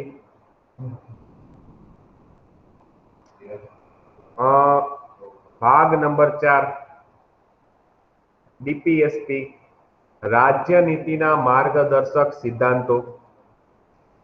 ભાગ નંબર 4, રાજ્ય નીતિના માર્ગદર્શક સિદ્ધાંતો. આ માત્ર સિદ્ધાંતો છે, આને ફરજિયાતપણે લાગુ કરી શકાય નહીં. બરાબર, કોઈ પણ કાયદો બનાવતી વખતે રાજ્ય સરકારે આને ધ્યાને લેવા જોઈએ, પણ ફરજિયાત નથી. ખાસ યાદ રાખવા, કોઈ પણ ન્યાયાલય દ્વારા પણ રાજ્ય નીતિના માર્ગદર્શક સિદ્ધાંતોને ફરજિયાતપણે લાગુ કરી શકાશે નહીં. ભાગ નંબર 4માં અનુચ્છેદ 36 થી 51 નું નામાંકન અથવા તો એનો સમાવેશ થયેલો છે. 36 થી લઈને 51, એમાં 3 પ્રકારના સિદ્ધાંતોની આપણે ચર્ચા કરશી. સમાજવાદી, બરાબર, ગાંધીવાદી, અત્યારે સમાજવાદી સિદ્ધાંતો છે. ત્યાર પછી ગાંધીવાદી સિદ્ધાંતો અને ત્યાર પછી ઉદારવાદી. આ 3 પ્રકારના સિદ્ધાંતો અંતર્ગત કલમોનો સમાવેશ થયેલો છે. ઘણી વખત એક્ઝામમાં પ્રશ્ન પૂછાઈ જાય કે નીચેનામાંથી રાજ્યનીતિ માર્ગદર્શક સિદ્ધાંતો અંતર્ગત કયા અનુચ્છેદનો સમાજવાદી સિદ્ધાંતો તરીકે દર્શાવી શકાય? તો જોઈ લ્યો, આપણે પેલા સમાજવાદી સિદ્ધાંતો જોઈ લઈએ.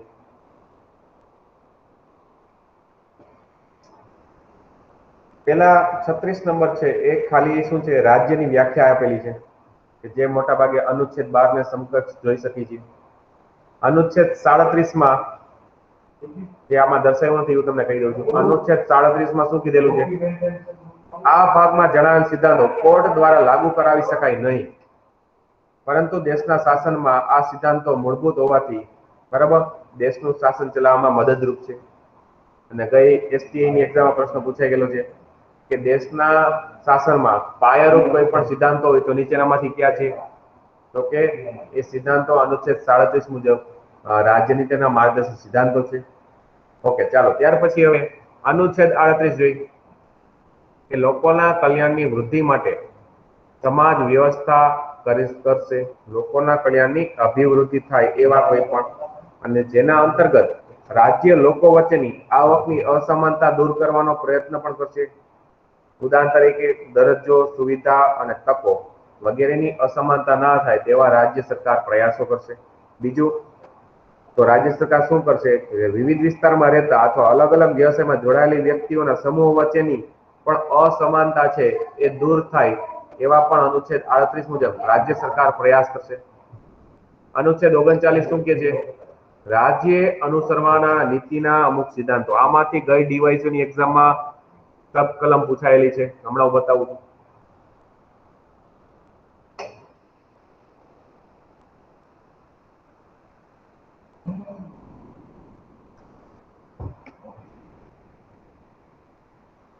રાજ્ય સરકારે નીતિના અમુક સિદ્ધાંતો અનુસરવા.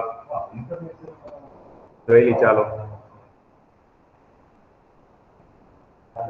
આપેલું છે કે નહીં? આમ નથી, કઈ વાંધો નહીં. હા, હું બોલી જાઉં છું. ક્યાં ક્યાં સિદ્ધાંતો અનુસરવા જોઈએ રાજ્ય સરકારે? તો એ સિદ્ધાંતો 6 સિદ્ધાંતો છે. 6 સિદ્ધાંતો રાજ્ય સરકારે અનુસરવા જોઈએ. તો નંબર 1 છે, એમાં 1 2 3 4 5 6 અથવા ABCD EFGH, sorry ABCD EF સુધીમાં છે. તો ABCD ગણો અથવા 1 2 3 ગઈ કોઈ પણ રીતે ક ખ ગ ઘ, બરાબર, કોઈ પણ રીતે પૂછી શકાય છે. એમાં પહેલું શું કે છે? દરેક નાગરિકો, સ્ત્રી હોય કે પુરુષ, સમાન રીતે આજીવિકાના સાધનો મેળવવાનો અધિકાર. સ્ત્રી પુરુષને આજીવિકા માટે સાધન મેળવવાનો. ઉદાહરણ તરીકે રાજ્ય સરકાર ઘણા બધા પ્રયાસો કરતી હોય છે. ઘણી વખતે બહેનોને સિલાઈ મશીન મફતમાં મળે એવા પણ યોજનાઓ દાખલ કરતી હોય છે. પછી અમુક ઘણી બધી રાજ્ય સરકારની યોજનાઓ અંતર્ગત કોઈ લોકો જે શું કહેવાય રોજગારમાં સંકળાયેલા હોય એવા લોકોને અલગ અલગ, ઉદાહરણ તરીકે કોઈ પણ ગેરેજનું કામ કરે છે તો એને ટૂલ કીટ આપે છે, બરાબર, વગેરે વગેરે ટૂંકમાં. બીજું તો કે જાહેર હિત માટે સમાજના ભૌતિક સંસાધનોનું સમાન વિતરણ કરવું. જાહેર હિત માટે સમાજના ભૌતિક સંસાધનો સમાન વિતરણ.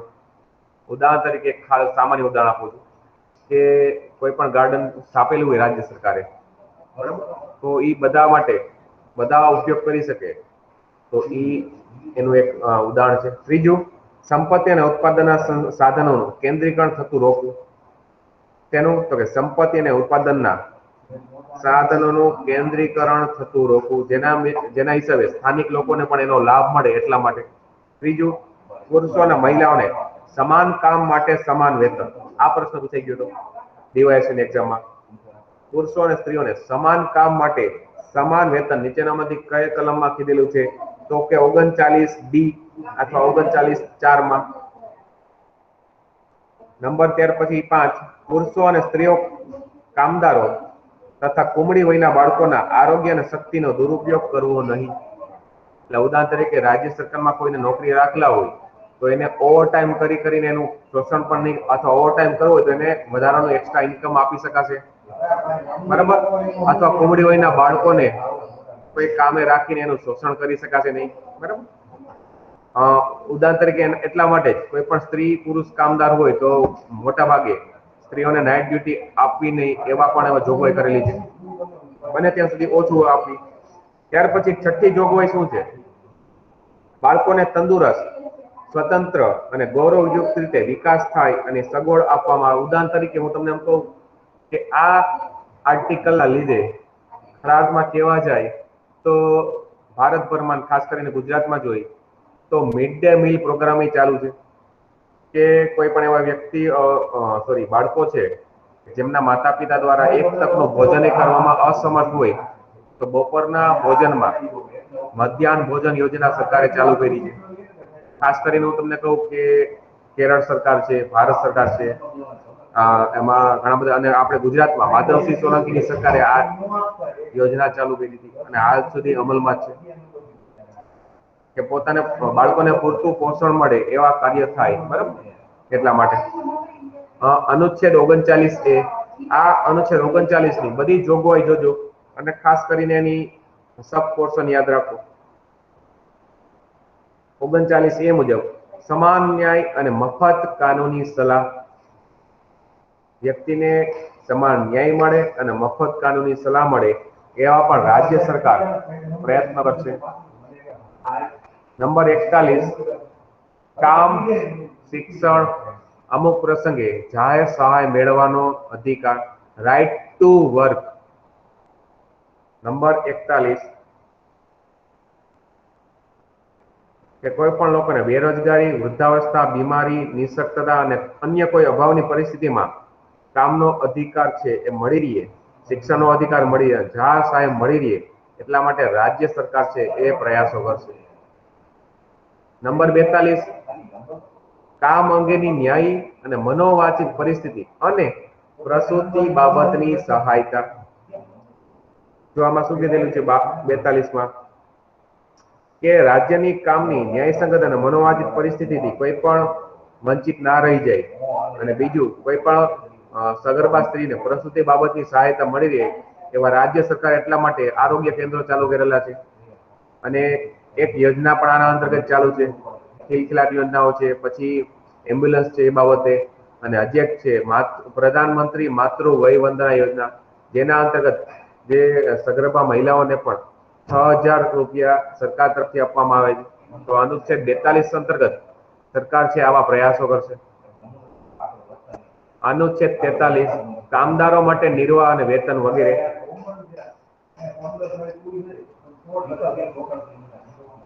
43 એ ઉદ્યોગોના વહીવટમાં કામદારોની ભાગીદારી. ઉદ્યોગોના વહીવટમાં કોઈ પણ ઉદાહરણ તરીકે માની લો, કોઈ પણ તમે કંપનીમાં 10 વર્ષથી કામ કરતા હોય અચાનક તમને એ લોકો કાઢી ના શકે, એટલા માટે પણ કામદારોની ભાગીદારી સરકારે સુનિશ્ચિત કરેલી છે. અનુચ્છેદ 47 પોષણ અને જીવન ધોરણ ઊંચું લાવવાની તથા જાહેર આરોગ્ય સુધારવાની રાજ્ય સરકારની ફરજ છે.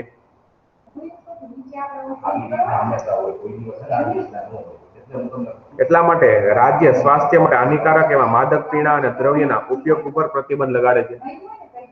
અને તમે ઘણી વખતે તમે સાંભળેલું છે, આરએમસી ની આરોગ્ય ટીમે અમુક દુકાનો ઉપર અથવા અમુક રેસ્ટોરન્ટ ઉપર દરોડા પાડ્યા અને અખાદ્ય ચીજો મેળવેલી.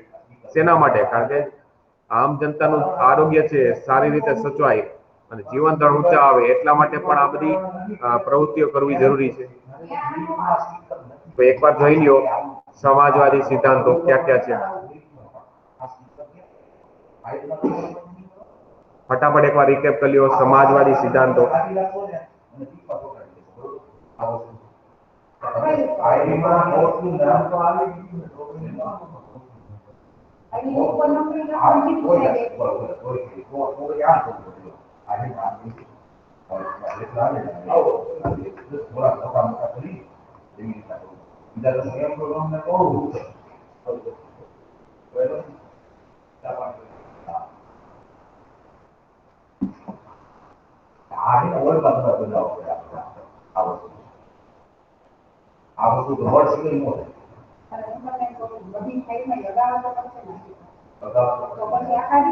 ચાલો ત્યાર પછી ગાંધીવાદી સિદ્ધાંતો.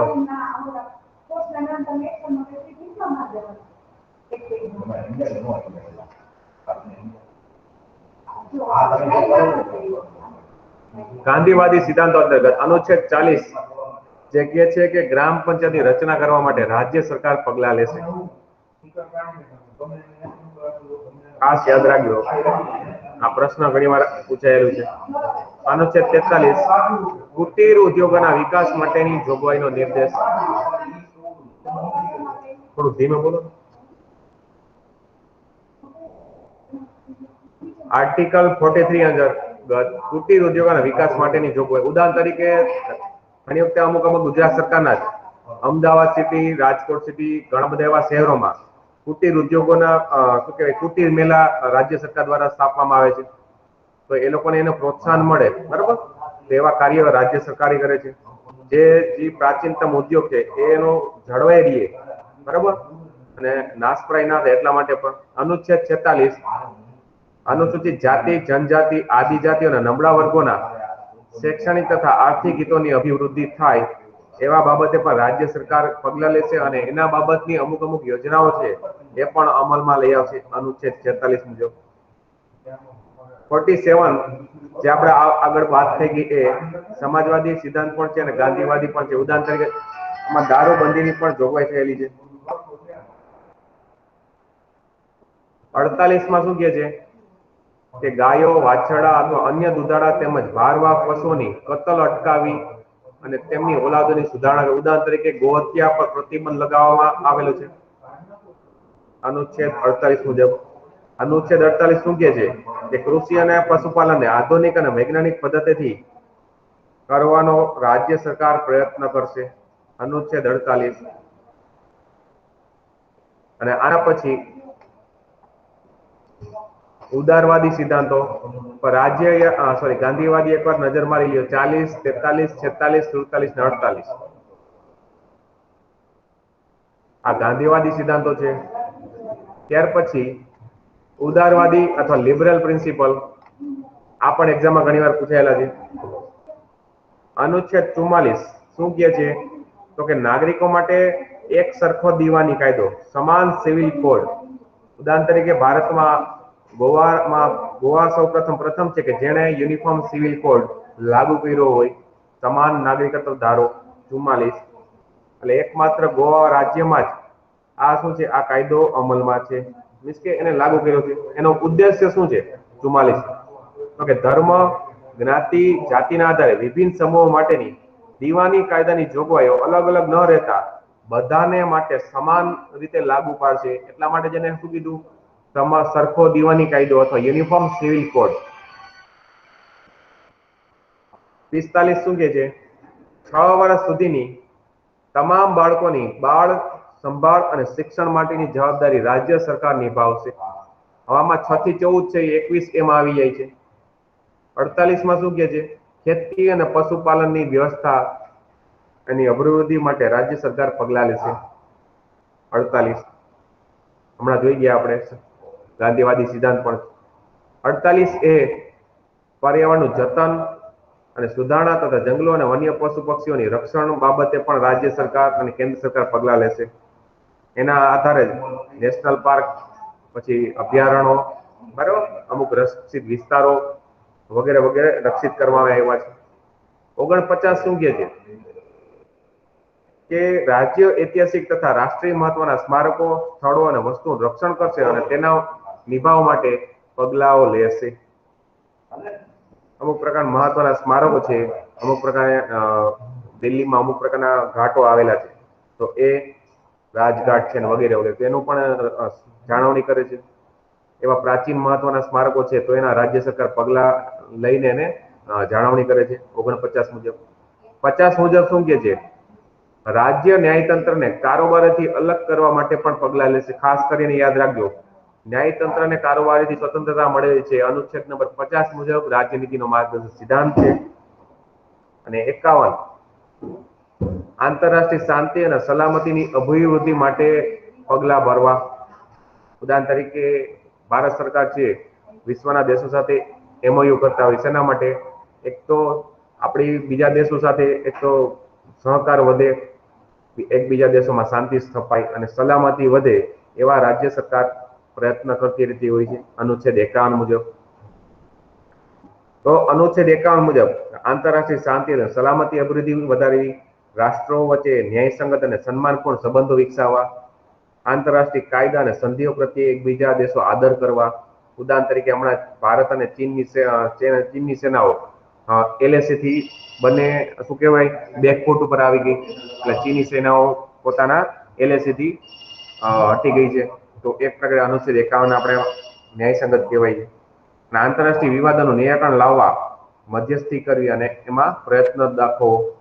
તો વગેરે જે છે, આ 3 પ્રકારના સિદ્ધાંતો અંતર્ગત, બરાબર, સમાજવાદી સિદ્ધાંતો, ગાંધીવાદી સિદ્ધાંતો અને ઉદારવાદી સિદ્ધાંતો અંતર્ગત આખું શું કહેવાય, રાજ્યનીતિના માર્ગદર્શક સિદ્ધાંતો સમાવેશ થઈ જાય છે.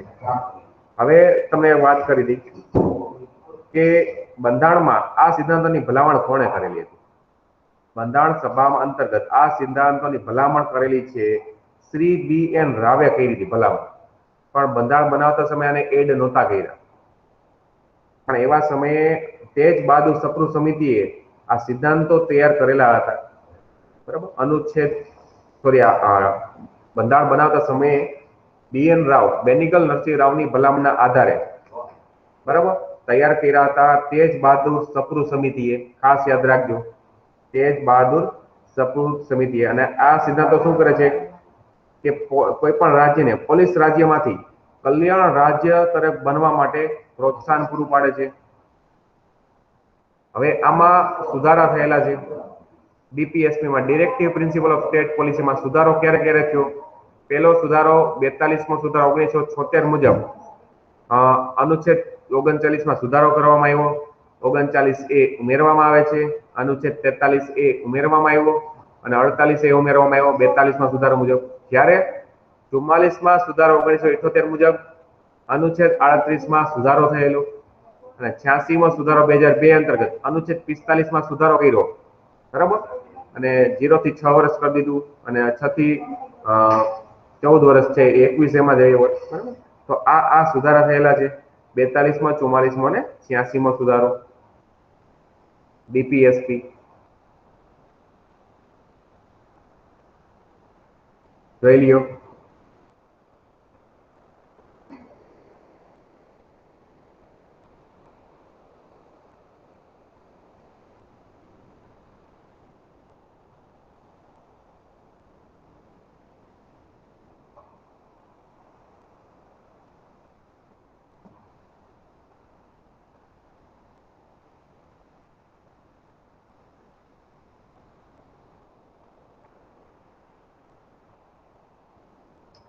ફટાફટ એકવાર પાછું સમાજવાદી, ગાંધીવાદી અને ઉદારવાદી સિદ્ધાંતોનું જોઈ લો ફટાફટ. આ સિદ્ધાંતો અંતર્ગત કેવા કેવા અનુચ્છેદોનો સમાવેશ થઈ જાય છે. ઉદાહરણ તરીકે માની લો કોઈ પણ એક્ઝામમાં પૂછ્યું હોય, જોડકા જોડ, એમાં 3 સિદ્ધાંતો આપ્યા, સામે તમને કોઈ પણ 3 કલમ આપેલી હોય, અનુચ્છેદ આપ્યા હોય, જોડકા જોડો કીધું હોય, તો આ પ્રશ્ન થોડોક અઘરો બની જાય છે.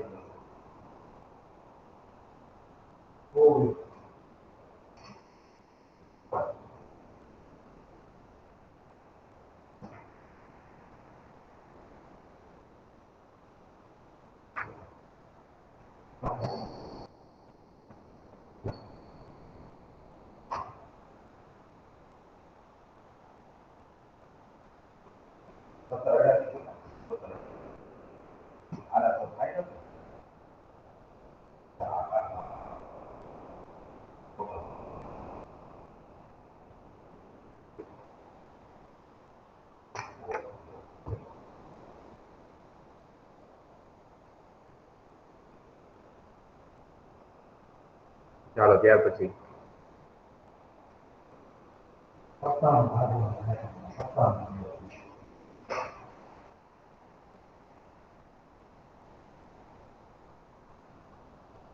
ઉદાહરણ તરીકે જે રાજનીતિના માર્ગદર્શક સિદ્ધાંતોની અમુક કલમો અંતર્ગત અમુક અધિનિયમો બની ગયા છે.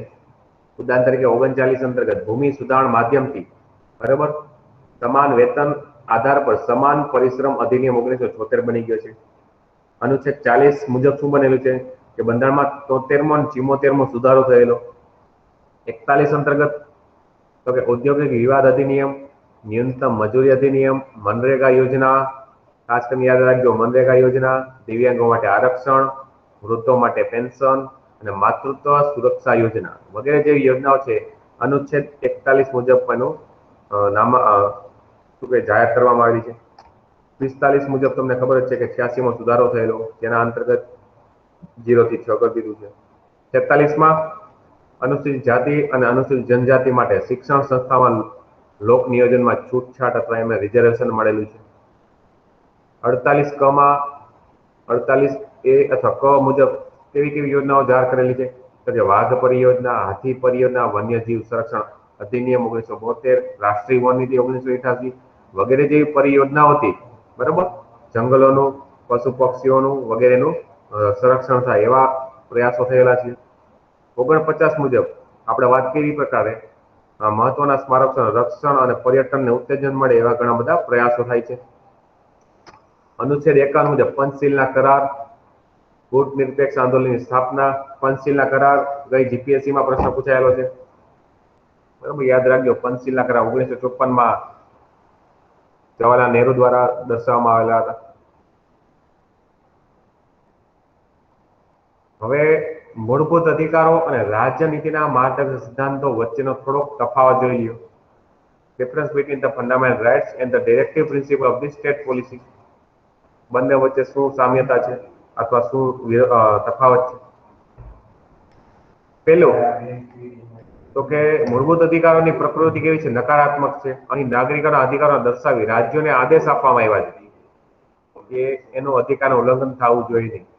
જ્યારે ડીપીએસપી શું છે? સકારાત્મક છે, પોઝિટિવ છે, જેના અંતર્ગત બંધારણ રાજ્યથી અપેક્ષા રાખે છે કે પોતાના નાગરિકોના સારા જીવન માટે આ સિદ્ધાંતો છે એને અમલમાં લઈ આવો. ખાસ યાદ રાખજો આ પેલું. અને જીપીએસસીની મેન્સ એક્ઝામમાં 10 માર્કનો આ પ્રશ્ન પૂછાઈ ગયેલો છે. નંબર 2, આ ન્યાય યોગ્ય છે, જસ્ટિસેબલ છે, એટલે કે મૂળભૂત અધિકારો ભંગ થતા તેને ન્યાયાલયમાં પડકારી શકાય છે, જ્યારે ડીપીએસપી ને પડકારી શકાય નહીં, કારણ કે ફરજિયાત નથી એટલા માટે. ત્રીજું શું કહે છે? તેમનો હેતુ દેશમાં લોકતાંત્રિક રાજનૈતિક વ્યવસ્થા સ્થાપવાનો છે, લોકશાહી સ્થાપવાનો છે, એટલા માટે આ ખેડૂત આંદોલન વગેરે જેવા માણસો આંદોલન કરી શકે. બાકી પ્રમુખશાહી હોય તો આંદોલન થાય ના થઈ શકે. મીન્સ કે પ્રમુખશાહી હોય તો સીધા કાયદાઓ લાગુ પડતા હોય છે. જ્યારે ડીપીએસપી નો હેતુ શું છે? દેશમાં સામાજિક અને આર્થિક લોકશાહીની સ્થાપના કરવાનો છે.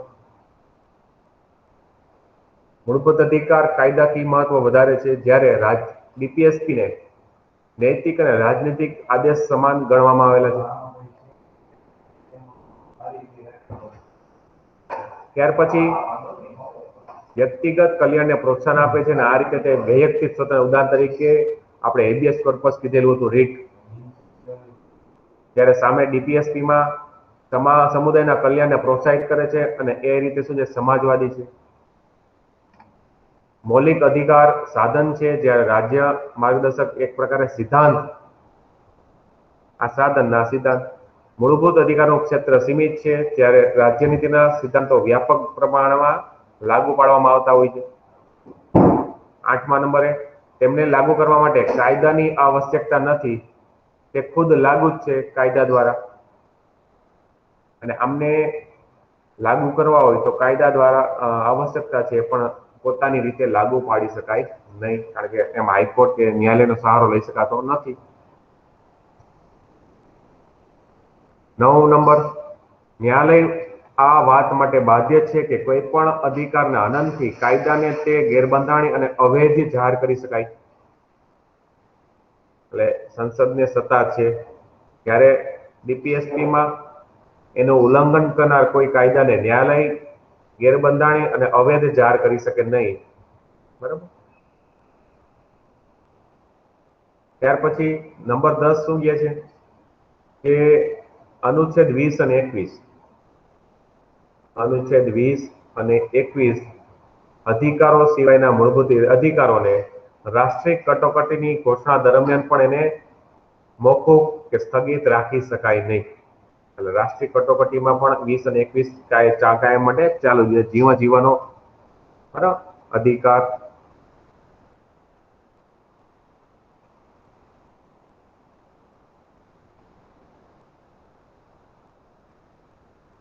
વીસ અને 21 જીવન જીવવાનો અને કોઈ પણની ધરપકડ સામેનો અધિકાર. ત્યારે સામે તેઓને જ્યાં સુધી અમલમાં મૂકવામાં ના આવે ત્યાં સુધી સ્થગિત જ છે. ઘણા બધા કેસીસ આવી ગયા આના અંતર્ગત. મૂળભૂત અધિકાર વિરુદ્ધ રાજ્યનીતિના નિર્દેશક તત્વોનો વિરોધ અથવા વિવાદ.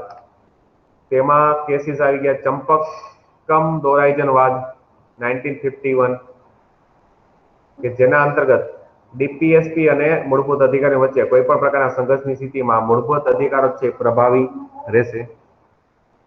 બીજો કેસ તો કે ગોલકનાથ વિરુદ્ધ રાજસ્થાન રાજ્ય. ગોલકનાથ વિરુદ્ધ રાજસ્થાન રાજ્ય 1967. એણે શું કીધું તો કે ડીપીએસપી ને લાગુ કરવા માટે મૂળભૂત અધિકારોમાં સુધારો કરવો જોઈએ નહીં. ત્યાર પછી એક સુધારો પણ થઈ ગયો. આ સુધારા મુજબ ગોલકનાથ વિરુદ્ધમાં સંસદે 24મો બંધારણીય સુધારો 1971 જાહેર કર્યું કે સંસદીય બંધારણીય સુધારા દ્વારા મૂળભૂત અધિકારો સમાપ્ત કરી શકાય છે કે તેમાં ઘટાડો પણ કરી શકાય છે. બરાબર. ત્યાર પછી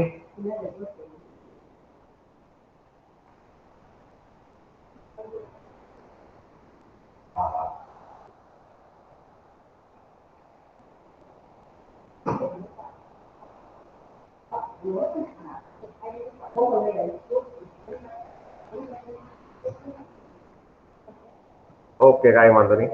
હવે જોઈ લ્યો 25મો સુધારા અંતર્ગત 31 ગ જોડવામાં આવ્યો, અને 31 ગ માં શું કીધેલું હતું કે રાજ્ય દ્વારા અનુચ્છેદ 39 બી અને સી માં ઉલ્લેખિત ડીપીએસપી ને અમલી બનાવવા માટે કોઈ કાયદો મૂળભૂત અધિકાર ઉદાહરણ તરીકે અનુચ્છેદ 19 થી અનુચ્છેદ 14 થી 19 નું ઉલ્લંઘન કરે છે, બરાબર, તો એને ગેરકાયદેસર ઠેરવી શકાશે નહીં. ત્યાર પછી એક કેસ આવી ગયો મિનર્વા મિલ્સ કેસ. આમાં દર્શાવ્યું નથી પણ હું બતાવી દઉં છું, એમનો બોલી જાઉં છું. મિનર્વા મિલ્સ કેસ 1980 માં આવ્યો, જેના અંતર્ગત સુપ્રીમ કોર્ટે ચુકાદો આપ્યો કે ડીપીએસપી કરતા મૂળભૂત અધિકારોને પ્રાથમિકતા આપવી જોઈએ. ખાસ યાદ રાખજો, આ એક્ઝામમાં પ્રશ્ન પૂછાઈ ગયો છે.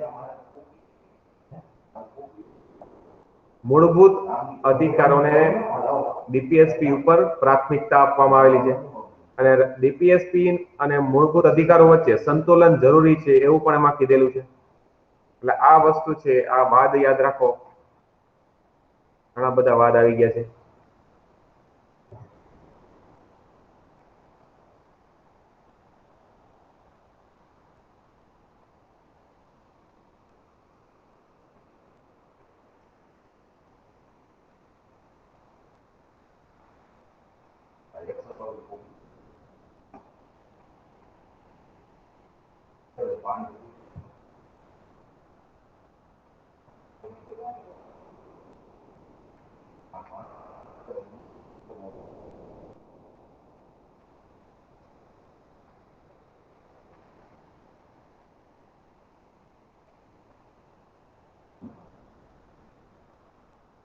ઓકે, તો આ ભાગ નંબર 4 હતો.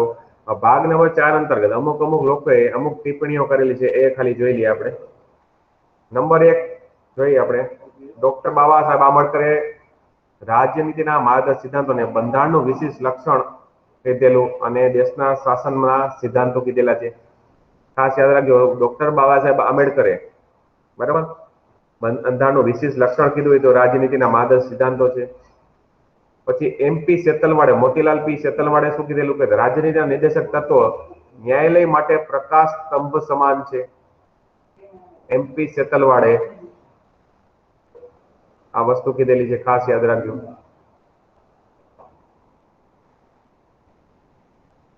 ત્યાર પછી બીજું, તો ડોક્ટર રાજેન્દ્ર પ્રસાદે પણ એક વસ્તુ કીધી, આ નીતિ નિર્દેશક સિદ્ધાંતો નો ઉદ્દેશ લોક કલ્યાણને પ્રોત્સાહિત કરતી સામાજિક વ્યવસ્થાનું નિર્માણ કરવાનો છે.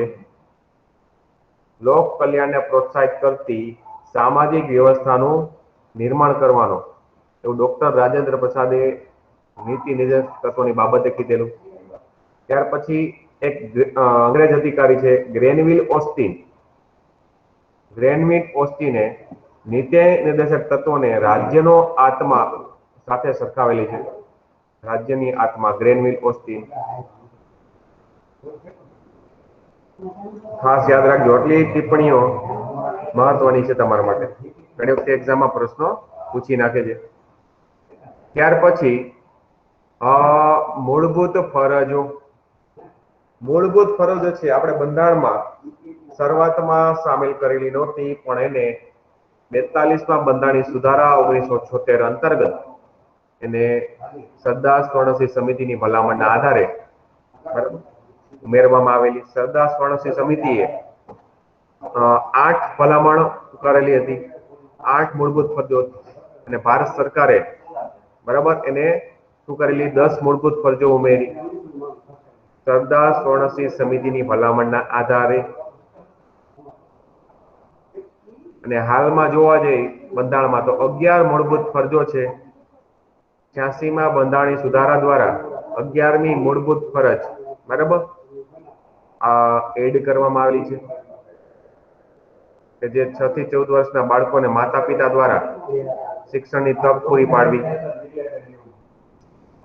મૂળભૂત ફરજો. મૂળભૂત ફરજો જે આપણે રશિયાના સોવિયત યુનિયનના બંધારણથી પ્રભાવિત થઈને લીધેલી છે. અને મૂળભૂત ફરજ દિન ક્યારે ઉજવવામાં આવે છે, કોઈને ખ્યાલ છે? મૂળભૂત ફરજ દિવસ. આન્સર આપો, યાદ હોય તો. મૂળભૂત ફરજ દિવસ ક્યારે આપણે ઉજવીએ છીએ? મૂળભૂત ફરજ દિવસ 6 જાન્યુઆરીના રોજ આપણે ઉજવવામાં આવે છે. ખાસ કરીને યાદ રાખજો, મૂળભૂત અધિકાર દિવસ અને મૂળભૂત ફરજ દિવસ એક્ઝામમાં પ્રશ્ન પૂછાઈ ગયેલા છે. ચાલો ત્યાર પછી હવે 11 મૂળભૂત ફરજો જોવાની છે, બને તો યાદ રાખવાની છે. અને કોઈ પણ આપણું પાઠ્યપુસ્તક લઈ લ્યો, શરૂઆતના જ પેજમાં લખેલું હોય છે અનુચ્છેદ 51A મુજબ ભારતના નાગરિકોની મૂળભૂત ફરજો. પેલું જુઓ નંબર એમાં જો 1 2 થી 11 સુધી અથવા ABCD માં પણ યાદ રાખી શકાય છે, કખ ગઘમાં પણ પૂછાય છે. સંવિધાનને વફાદાર રહેવાની અને તેના આદર્શો અને સંસ્થાઓનો, રાષ્ટ્રધ્વજનો અને રાષ્ટ્રીય ગીતનો આદર કરવાની. આ નંબર 1. નંબર બીજી, આઝાદી માટેની આપણી રાષ્ટ્રીય લડતને પ્રેરણા આપનાર ઉમદા આદર્શોને હૃદયમાં પ્રતિસ્થાપિત કરવાની અને તેમને અનુસરવાની. ABCD માં પણ તમે ઘરે જઈને એકવાર લખી નાખજો. નંબર ત્રીજી, ભારતના સાર્વભૌમત્વ, એકતા અને અખંડિતતાનું સમર્થન કરવાની, તેમનું રક્ષણ કરવાનું. ઉદાહરણ તરીકે આપણી ફરજ છે.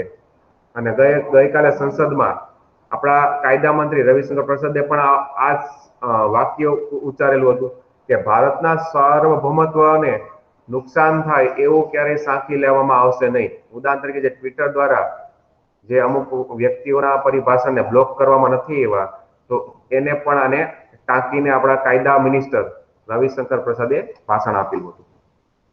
ત્યાર પછી દેશનું રક્ષણ કરવાની અને રાષ્ટ્રીય સેવા બજાવવાની હાકલ થતા તેમ કરવાની. આ ફરજ દર્શાવે છે. ઉદાહરણ તરીકે હું તમને એક દેશનું નામ આપું, ઇઝરાયલ. ઇઝરાયલમાં કોઈ પણ નાગરિક જન્મ લે છે તો એને ફરજિયાતપણે મિલિટરી ટ્રેનિંગ લેવાની હોય છે, સ્ત્રી હોય કે પુરુષ. ત્યારે આપણે અહીંયા ઓપ્શનલ છે, માત્ર ફરજ દર્શાવી છે. ઉદાહરણ તરીકે આપણે NCC હોય છે, નેશનલ કેડેટ કોર્પ, કે તમે માની લો કે ધોરણ 8માં પ્રવેશ કરો ની સાથે તમને NCC ની તાલીમ આપવામાં આવે છે, પણ આ ઓપ્શનલ છે. બરાબર. શું કીધેલું છે? દેશનું રક્ષણ કરવાની અને રાષ્ટ્રીય સેવા બજાવવાની હાકલ થાય તેમ કરવાની બધાને ફરજ રહેશે. ઉદાહરણ તરીકે માની લે કે ભારતને ચીન અને પાકિસ્તાન સાથે યુદ્ધ જાહેર થાય, તો એવા કોઈ પણ સમયે ભારત સરકાર એની જાહેર જનતાને અનુરોધ કરી શકે છે કે જે લોકોને ટ્રેનિંગ વગર પણ બરાબર દેશની સેવા કરવી હોય તો યુદ્ધમાં સામેલ થઈ શકે છે, વગેરે વગેરે પ્રકારે. નંબર ત્યાર પછી અલગ, ધાર્મિક, ભાષાકીય, પ્રાદેશિક અથવા સાંપ્રદાયિક ભેદોથી પર રહીને ભારતના તમામ લોકોમાં સુમેળ અને સમાન બંધુતાની ભાવનાની વૃદ્ધિ કેળવવાની અને સ્ત્રીઓના ગૌરવને અપમાનિત કરે તો તેવા વ્યવહારો ત્યાગ કરવાના, તો ત્યજી દેવાની. ખાસ યાદ રાખવું. હવે આ માની એક્ઝામમાં પ્રશ્ન પૂછાય તો તમારે કેટલા નંબરની છે એ પણ યાદ રાખવું. ABCD પ્રમાણે, કખ ગઘ પ્રમાણે અથવા આંકડા પ્રમાણે. ખાસ કરીને છેલ્લો પોઈન્ટ યાદ રાખજો, સ્ત્રીઓના ગૌરવને અપમાનિત થાય તો તેવા વ્યવહારો નો ત્યાગ કરવાનો.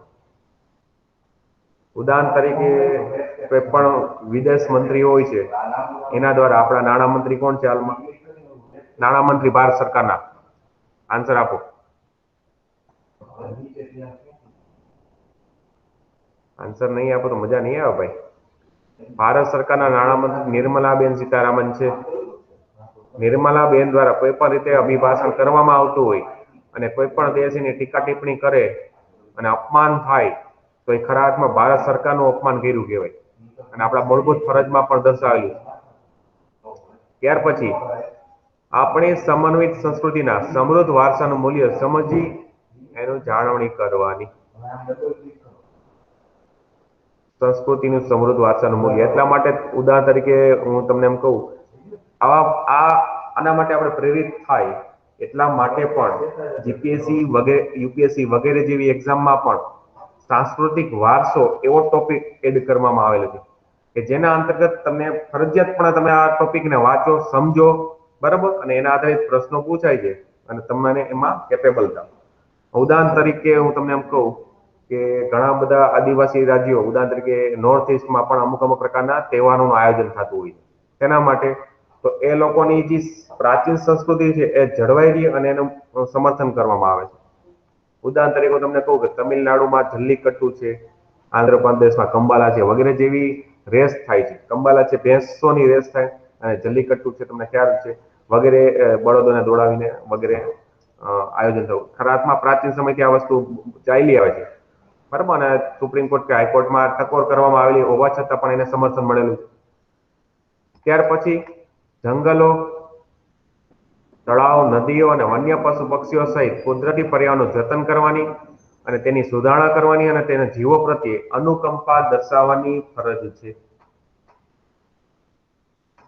ખાસ યાદ રાખજો, જંગલો, તળાવો, નદીઓ, વન્યજીવો. ઉદાહરણ તરીકે 48A રાજ્યની માદક સિદ્ધાંતોમાં પણ આવું જ કંઈક કીધેલું છે અને મૂળભૂત ફરજ પણ આપણી છે. ત્યાર પછીની ફરજ વૈજ્ઞાનિક માનસ, માનવતાવાદ અને જિજ્ઞાસા તથા સુધારણાની ભાવના કેળવવાની. ઉદાહરણ તરીકે વૈજ્ઞાનિક માનસ વિકસે એટલા માટે સરકાર દ્વારા હેકાથોન નામની પહેલ પણ ચાલુ કરેલી છે. પછી વૈજ્ઞાનિક રીતે બાળકોમાં પણ જિજ્ઞાસા કેળવે એવા માટે અમુક અમુક કોમ્પિટિશન પણ ચાલુ કરવામાં આવેલી છે. એના આધારે અટલ ટિંકરિંગ લેબ વગેરે જેવી પણ યોજનાઓ ચાલુ કરેલી છે. ત્યાર પછી જાહેર મિલકતનું રક્ષણ કરવાની અને હિંસાનો ત્યાગ કરવાની. ઉદાહરણ તરીકે કોઈ પણ આંદોલન દરમિયાન ટોળા ઉપર તો કોઈ નિયંત્રણ હોતું નથી.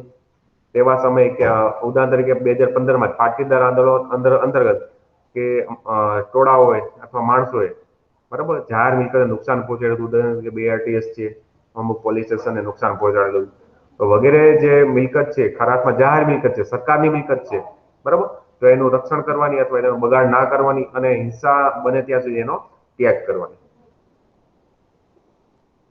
ત્યાર પછીની 10મી, રાષ્ટ્ર પુરુષાર્થ અને સિદ્ધિના વધુ ઉન્નત સોપાનો ભણી સતત પ્રગતિ કરતું રહે એ માટે વ્યક્તિગત અને સામૂહિક પ્રવૃત્તિના તમામ ક્ષેત્રે શ્રેષ્ઠતા હાંસલ કરે એવા પ્રયત્નો કરવાની. એટલે આપણું જે રાષ્ટ્ર છે ભારત, બરાબર, સિદ્ધિના વધુ ને વધુ સોપાનો સર કરે એવા તમામ પ્રયત્નો કરવાના. એટલે આપણે પ્રયત્ન કરવાનો કે સારી રીતે વાંચીને, પ્રેક્ટિસ કરીને આપણે એક્ઝામ પાસ કરીને સારા એવા અધિકારી બની અને ભારત સરકારને અથવા ગુજરાત સરકારને મદદ કરી શકીએ. છેલ્લી 11મી ફરજ છે એ 86માં બંધારણની સુધારા દ્વારા, બરાબર, આપણે બંધારણમાં 2002માં ઉમેરેલી. એટલે માતા પિતા અથવા વાલીએ 6 થી 14 વર્ષના બાળકોને, બરાબર, યથા પ્રસંગે બાલ્યના શિક્ષણની તકો પૂરી પાડવી. 11 મૂળભૂત ફરજ એકવાર જોઈ જાઓ.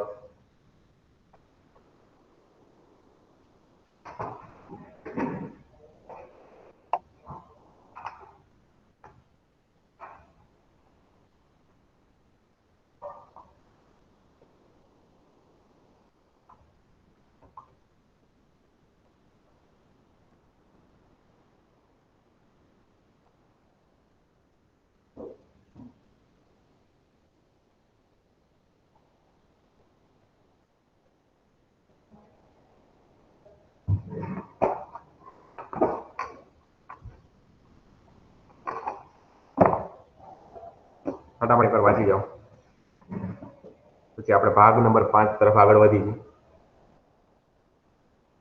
આમાં કોઈને કોઈ પ્રશ્ન હોય તો પૂછજો વચ્ચે વચ્ચે.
ઓકે, ચાલો ભાગ નંબર 5.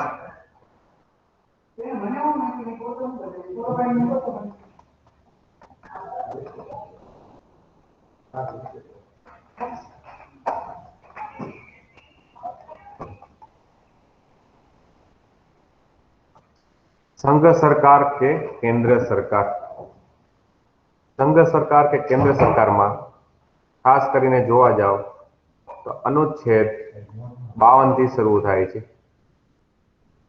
અનુચ્છેદ નંબર 52. 52 થી ક્યાં સુધી? 52 થી 151 સુધી.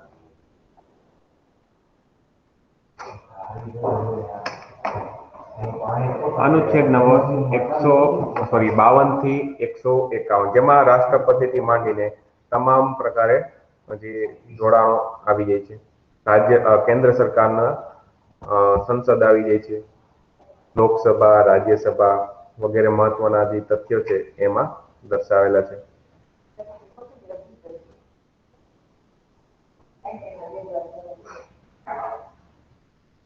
એક મિનિટ હમણાં સ્ટાર્ટ કરી છે આપણે.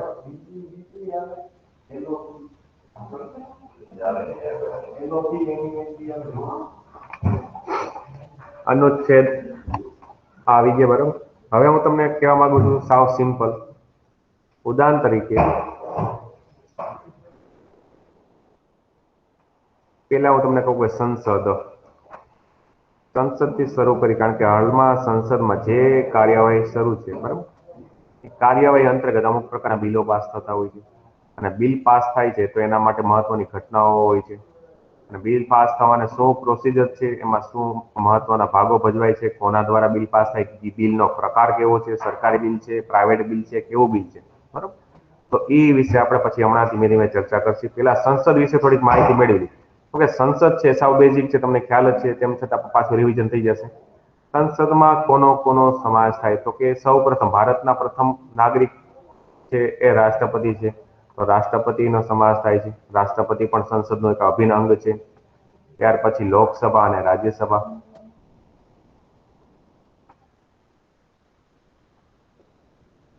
રાજ્યસભા છે એ એવું ઉપલું ગૃહ કહેવામાં આવે છે, અથવા તો આપણે એને વડીલોનો ગૃહ પણ કહીએ છીએ. ત્યારે લોકસભાને આપણે શું કહીએ છીએ? નીચલું ગૃહ, અથવા તો લોકોનું ગૃહ,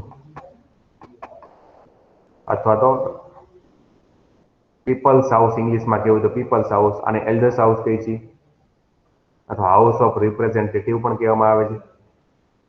હવે રાષ્ટ્રપતિ વિશે આપણે પછી વાત કરશી. પહેલા હવે જે વાત કરવી છે એ લોકસભા અને રાજ્યસભા વિશે વાત કરવી છે.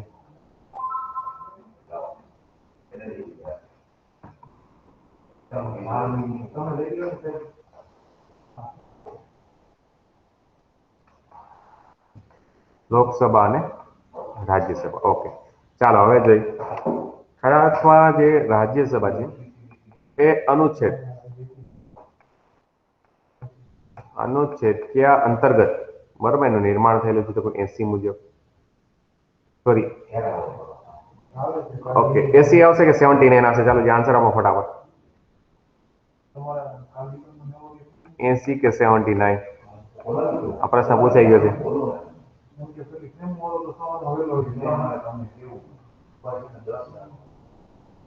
79માં સંસદની રચના કીધેલી છે, અને 80માં રાજ્યસભાની રચના.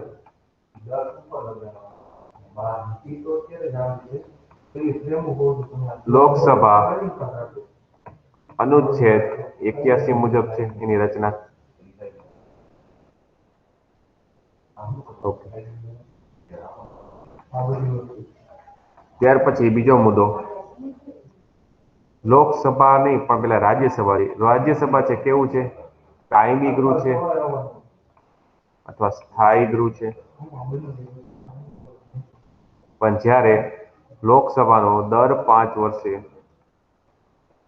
અથવા તે પહેલા પણ વિસર્જન થાય છે.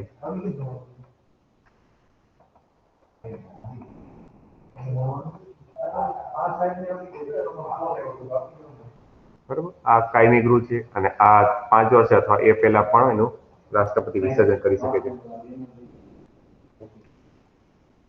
લોકસભામાં કુલ સભ્ય સંખ્યા, ચાલો સભ્ય સંખ્યા કયો છે? કુલ કીધી છે, કેટલી આવશે? 500 સર સ્ક્રીન વિઝિબલ નથી. હાલો, શું કહો છો? સ્ક્રીન વિઝિબલ નથી થતી. ઓકે ઓકે ઓકે, વિઝિબલ નથી થતી. ઓકે, ચાલો ફરીથી પ્રયાસ કરું છું શેર કરવાનો. હવે જુઓ, જે સ્ક્રીન વિઝિબલ છે બધાને? વિઝિબલ છે ભાઈ? Okay, ready ready. હા, તો ફરીથી એકવાર બતાવી દઉં કે ભાગ 5માં સંઘ સરકાર અથવા કેન્દ્ર સરકારનું દર્શાવવામાં આવેલી છે, જેના અંતર્ગત અનુચ્છેદ 52 થી 151 જેટલી કલમોનો સમાવેશ થઈ ગયો છે, અનુચ્છેદોનો સમાવેશ થયેલો છે. જેના અંતર્ગત આપણે વાત કરી છે ત્યારે સંસદની. સંસદમાં કેનો સમાવેશ થાય તો કે રાષ્ટ્રપતિ, લોકસભા અને રાજ્યસભા. લોકસભા છે એ કેવું છે, નીચલું ગૃહ છે અથવા લોકોનું ગૃહ કહેવામાં આવે છે, હાઉસ ઓફ રિપ્રેઝેન્ટેટિવ કહેવામાં આવે છે. રાજ્યસભાને ઉપલું ગૃહ કહેવામાં આવે છે, વડીલોનું ગૃહ કહેવામાં આવે છે, એલ્ડર હાઉસ કહેવામાં આવે છે. ત્યાર પછી બીજું આપણે શું કીધું લોકસભા અને રાજ્યસભામાં? તો કે રાજ્યસભાની રચના 80 મુજબ થયેલી છે, લોકસભાની 81 મુજબ, 79 મુજબ સંસદની રચના થયેલી છે. રાજ્યસભા છે કેવું કાયમી અથવા તો સ્થાયી ગૃહ તરીકે આપણે કીધેલું છે, કે દર 5 વર્ષે અથવા એના પહેલા પણ લોકસભાનું વિસર્જન થતું હોય છે. હવે મારું બીજું પ્રશ્ન એ છે, લોકસભામાં કુલ સભ્યો કેટલા છે? આન્સર યાદ હોય તો કયો, બાકી હું લખું જ છું. ચાલો, લોકસભામાં કેટલી સભ્ય સંખ્યા, કુલ સભ્ય સંખ્યા પૂછું છું. કુલ છે કેટલી? 500 ને? આન્સર આપો મને કો. 552 છે ને કે નહીં? કઈ વાંધો નહીં, 552 છે. ત્યારે રાજ્યસભામાં કુલ સભ્ય સંખ્યા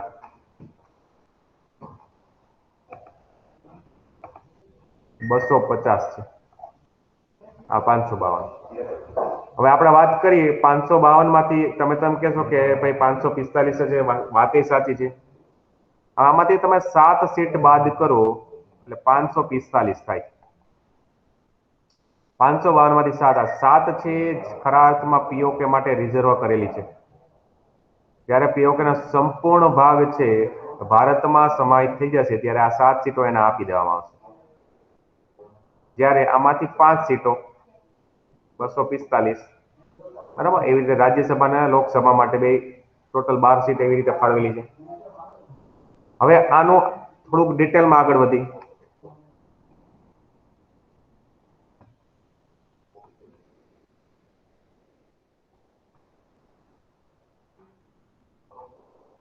મેં તમને કીધી કુલ છે, કુલ 552 છે.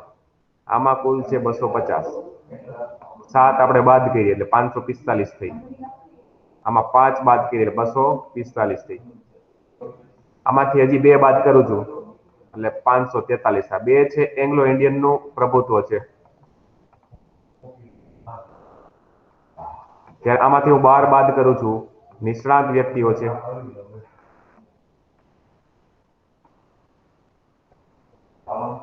એટલે તમને એક્ઝામમાં પ્રશ્ન પૂછાય કે લોકસભામાં કેટલી સીટોની ચૂંટણી થાય? તો 543 સીટોની. 543 સીટોની ચૂંટણી થાય છે, ચૂંટણી દ્વારા ભરાય છે. અને આમાં પણ રાજ્યસભામાં 233 ની ચૂંટણી થાય છે. ખાસ યાદ રાખવું, કારણ કે 12 છે નિષ્ણાંતો છે અને 2 રાષ્ટ્રપતિ દ્વારા એંગ્લો ઇન્ડિયન નિમણૂક. કારણ કે તમને ખ્યાલ છે કે હવે 104માં સુધારા દ્વારા એનું પ્રભુત્વ વધારવામાં નથી આવ્યું.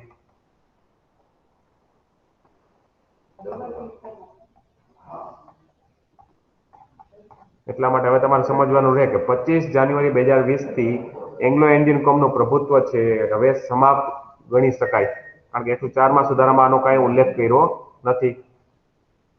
ઓકે, હવે મારે તમને એ કેવું છે કે કેન્દ્ર શાસિત પ્રદેશો માટે અને રાજ્યો માટે લોકસભામાં કેટલી સીટોની ફાળવણી થયેલી છે? કેન્દ્ર શાસિત પ્રદેશમાં અને રાજ્યો માટે સીટોની ફાળવણી. ચાલો લોકસભામાં કયોજી મને. સૌ પ્રથમ હું તમને કહું છું કે વાત કરીએ આપણે તો કેન્દ્ર શાસિત પ્રદેશની યુટી માટે કેટલી રિઝર્વ છે? તો કે 20 સીટો રિઝર્વ, 20 થી વધારે વધવી જોઈએ નહીં. પણ 20 માંથી હું તમને એમ કહું કે મેક્સિમમ 7 દિલ્હીને આપેલી છે, દિલ્હી કેન્દ્ર શાસિત એનસીઆર કહેવાય ને, એનસીટી. પછી જે 5 સીટ છે એ જમ્મુ કાશ્મીર યુનિયન ટેરેટરીને આપેલી છે, બરાબર.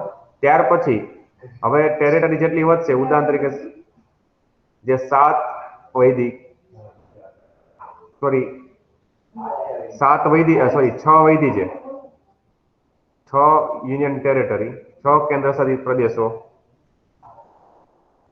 એ 6 કેન્દ્ર શાસિત પ્રદેશો માટે 7 લોકસભાની સીટો છે. તમે એમ કહેજો 6 માં 7 કેમ? કારણ કે જો ભાઈ દીવ દમણ દાદરા નગર બે અલગ હતા, બંનેને એક એક કેન્દ્ર લોકસભામાં સીટ મળી હતી. હવે બે મર્જ થઈ ગયા તો સીટ તો બે જ રહેશે, બરાબર. એટલા માટે 7. એટલે એમાં હું તમને તમે 7માં કહી શકો તો કે દાદરા નગર અને દીવ દમણ, પછી લક્ષદ્વીપ આવી જશે, પુડુચેરી આવી જશે, આંદામાન નિકોબાર આવી જશે, બરાબર. પછી બોલો જી હવે કઈ કઈ બાકી રહી? એટલે આને 2 મળશે, આ બે ને એક એક. હજી ચાલો જી, ક્યાં બાકી રહ્યા છે કેન્દ્ર શાસિત પ્રદેશમાં? ફટાફટ બોલો. તો કે લદ્દાખ બાકી રહી ગયું, બરાબર. લદ્દાખ રહી ગયું,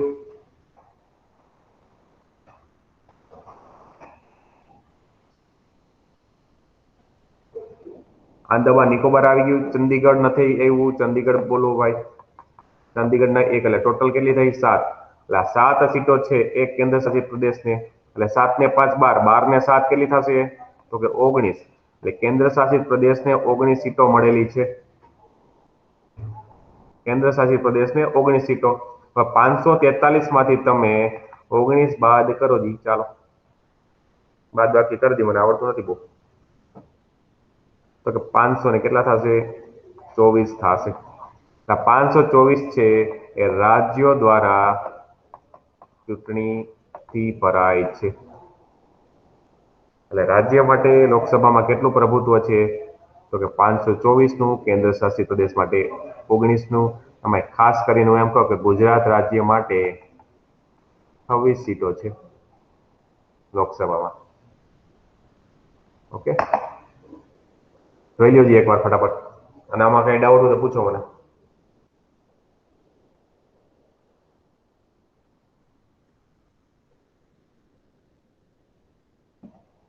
ત્યાર પછી રાજ્યસભામાં આગળ વધી, એકવાર જોઈ લ્યો, નજર મારી લ્યો, અને કઈ ડાઉટ હોય તો પૂછો મને.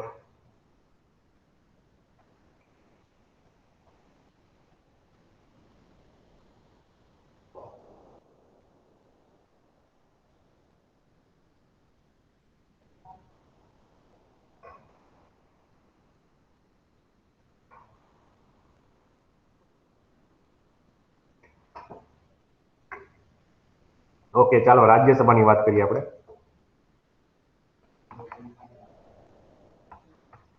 રાજ્યસભામાં આપણે ટોટલ કુલ છે 250, 5 આપણે રિઝર્વ છે 245, 245 માંથી 12 કાઢી એટલે 233, બરાબર. આ નિષ્ણાત વ્યક્તિઓ છે. 233 માંથી હવે કેન્દ્ર શાસિત પ્રદેશોને કેટલી મળી છે હવે એ જોઈએ આપણે. કેન્દ્ર શાસિત પ્રદેશોમાં જમ્મુ કાશ્મીરને 4 મળી છે, 3 છે એ દિલ્હીને મળી છે, પછી 1 છે એ પુડુચેરી,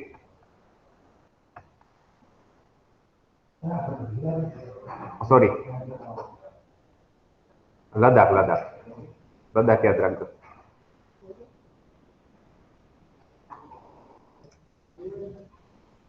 એક મિનિટ મારી ભૂલ થઈ છે.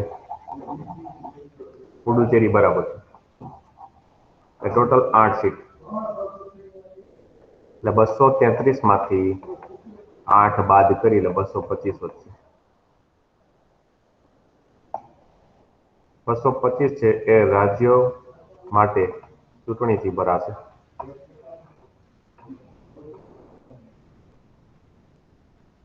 બરાબર. જમ્મુ કાશ્મીરને 4, દિલ્હીને 3 અને પુડુચેરીને 1, બરાબર. એટલે કેન્દ્ર શાસિત પ્રદેશને 8 મળેલી છે અને રાજ્ય માટે 225. ખાસ યાદ રાખજો આ રાજ્યસભા લોકસભાનું તમે શું કરેલું આ ડિસ્ટ્રીબ્યુશન જોયું અને રાજ્યસભાના બેઠકોની ફાળવણી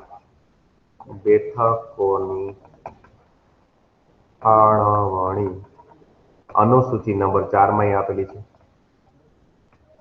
આ અનુસૂચિ 4 જ મેં તમને કીધી ખરા અર્થમાં મેં આ ફાળવણી કીધી છે આ ફાળવણી છે અનુસૂચિ 4 માં જ દર્શાવેલી છે બરાબર તો ખાસ યાદ રાખજો અનુસૂચિ 4 માં રાજ્યસભાના બેઠકોની ફાળવણી કીધેલી અને રાજ્યસભાના બેઠકોની ચૂંટણી થાય છે એ કોને આધીન થાય છે તો કે રાજ્યો દ્વારા ચૂંટણીથી રાજ્યસભાના સભ્યો જે એમપી હોય છે રાજ્યસભાના એમપી એની ચૂંટણી છે રાજ્યો દ્વારા ચૂંટણીથી થતી હોય છે ઉદાહરણ તરીકે આમાં ગુજરાતને પ્રભુત્વ મળ્યું છે તો કે 11 સીટોનું રાજ્યસભામાં ગુજરાતની સીટ 11 છે જ્યારે લોકસભામાં 26 ઓકે એટલે એક્ઝામમાં કોઈ પણ રીતે પ્રશ્ન પૂછાય સંસદમાં ગુજરાતનું પ્રભુત્વ તો કેટલું આવશે 26 વત્તા 11 એટલે કેટલું થશે 37 સંસદમાં ગુજરાતને 37 સીટો મળેલી છે બરાબર અને રાજ્યસભામાં દર 2 વર્ષે 1/3 બેઠકો ખાલી થાય છે અને તેટલી જ બેઠકો માટે ચૂંટણી થાય છે બરાબર એટલે આ સદન કેવું છે કાયમી ગૃહ એટલા માટે જ કહેવાય છે દર 2 વર્ષે 1/3 બેઠકો ખાલી થશે ને એટલી જ એની ચૂંટણી કરવામાં આવશે ત્યાર પછી રાજ્યસભાનો કાંઈક કાર્યકાળ નિશ્ચિત નથી કારણ કે સ્થાયી ગૃહ છે પણ એના સભ્યોનો કાર્યકાળ હોય છે એના સભ્યોનો કાર્યકાળ છે 6 વર્ષ ખાસ યાદ રાખવું બરાબર અને કેવા સભ્યો આમાં નોમિનેટ હતા તો કે ઓછામાં ઓછી 30 વર્ષની ઉંમર હોવી જોઈએ 30 થી વધારે હોય તો ચાલે પણ ઓછામાં ઓછી 30 જ્યારે લોકસભા માટે કેટલું છે તો કે ઓછામાં ઓછી 25 વર્ષ આમાં એકવાર એક્ઝામમાં પ્રશ્ન પૂછવાનો કે વડાપ્રધાન બનવા માટે ઓછામાં ઓછી જરૂરી ઉંમર કેટલી હોય તો કે 25 વર્ષ અને એવું જરૂર નથી કે વડાપ્રધાન લોકસભાનો સભ્ય હોવો જોઈએ રાજ્યસભાની સભ્ય છે ઉદાહરણ તરીકે ઇન્દિરા ગાંધી છે ઉદાહરણ તરીકે ડોક્ટર મનમોહનસિંહ છે બરાબર ડોક્ટર મનમોહનસિંહ આસામ સભાથી પ્રભુત્વ કરતા હતા રાજ્યસભાનું એટલે એવું જરૂરી નથી પણ લોકસભામાં ઓછામાં ઓછી ઉંમર છે 25 વર્ષ જ્યારે રાજ્યસભા માટે 30 વર્ષ છે ચાલો મિત્રો આજે આટલું પૂરતું મર્યાદિત રાખી છીએ બરાબર કાંઈ પણ કોઈને ડાઉટ હોય તો મને પૂછી શકે છે અને આવતીકાલે પાછા આ ટોપિક ઉપર આપણે આગળ વધશું ચાલો જય હિન્દ જય ભારત બધાને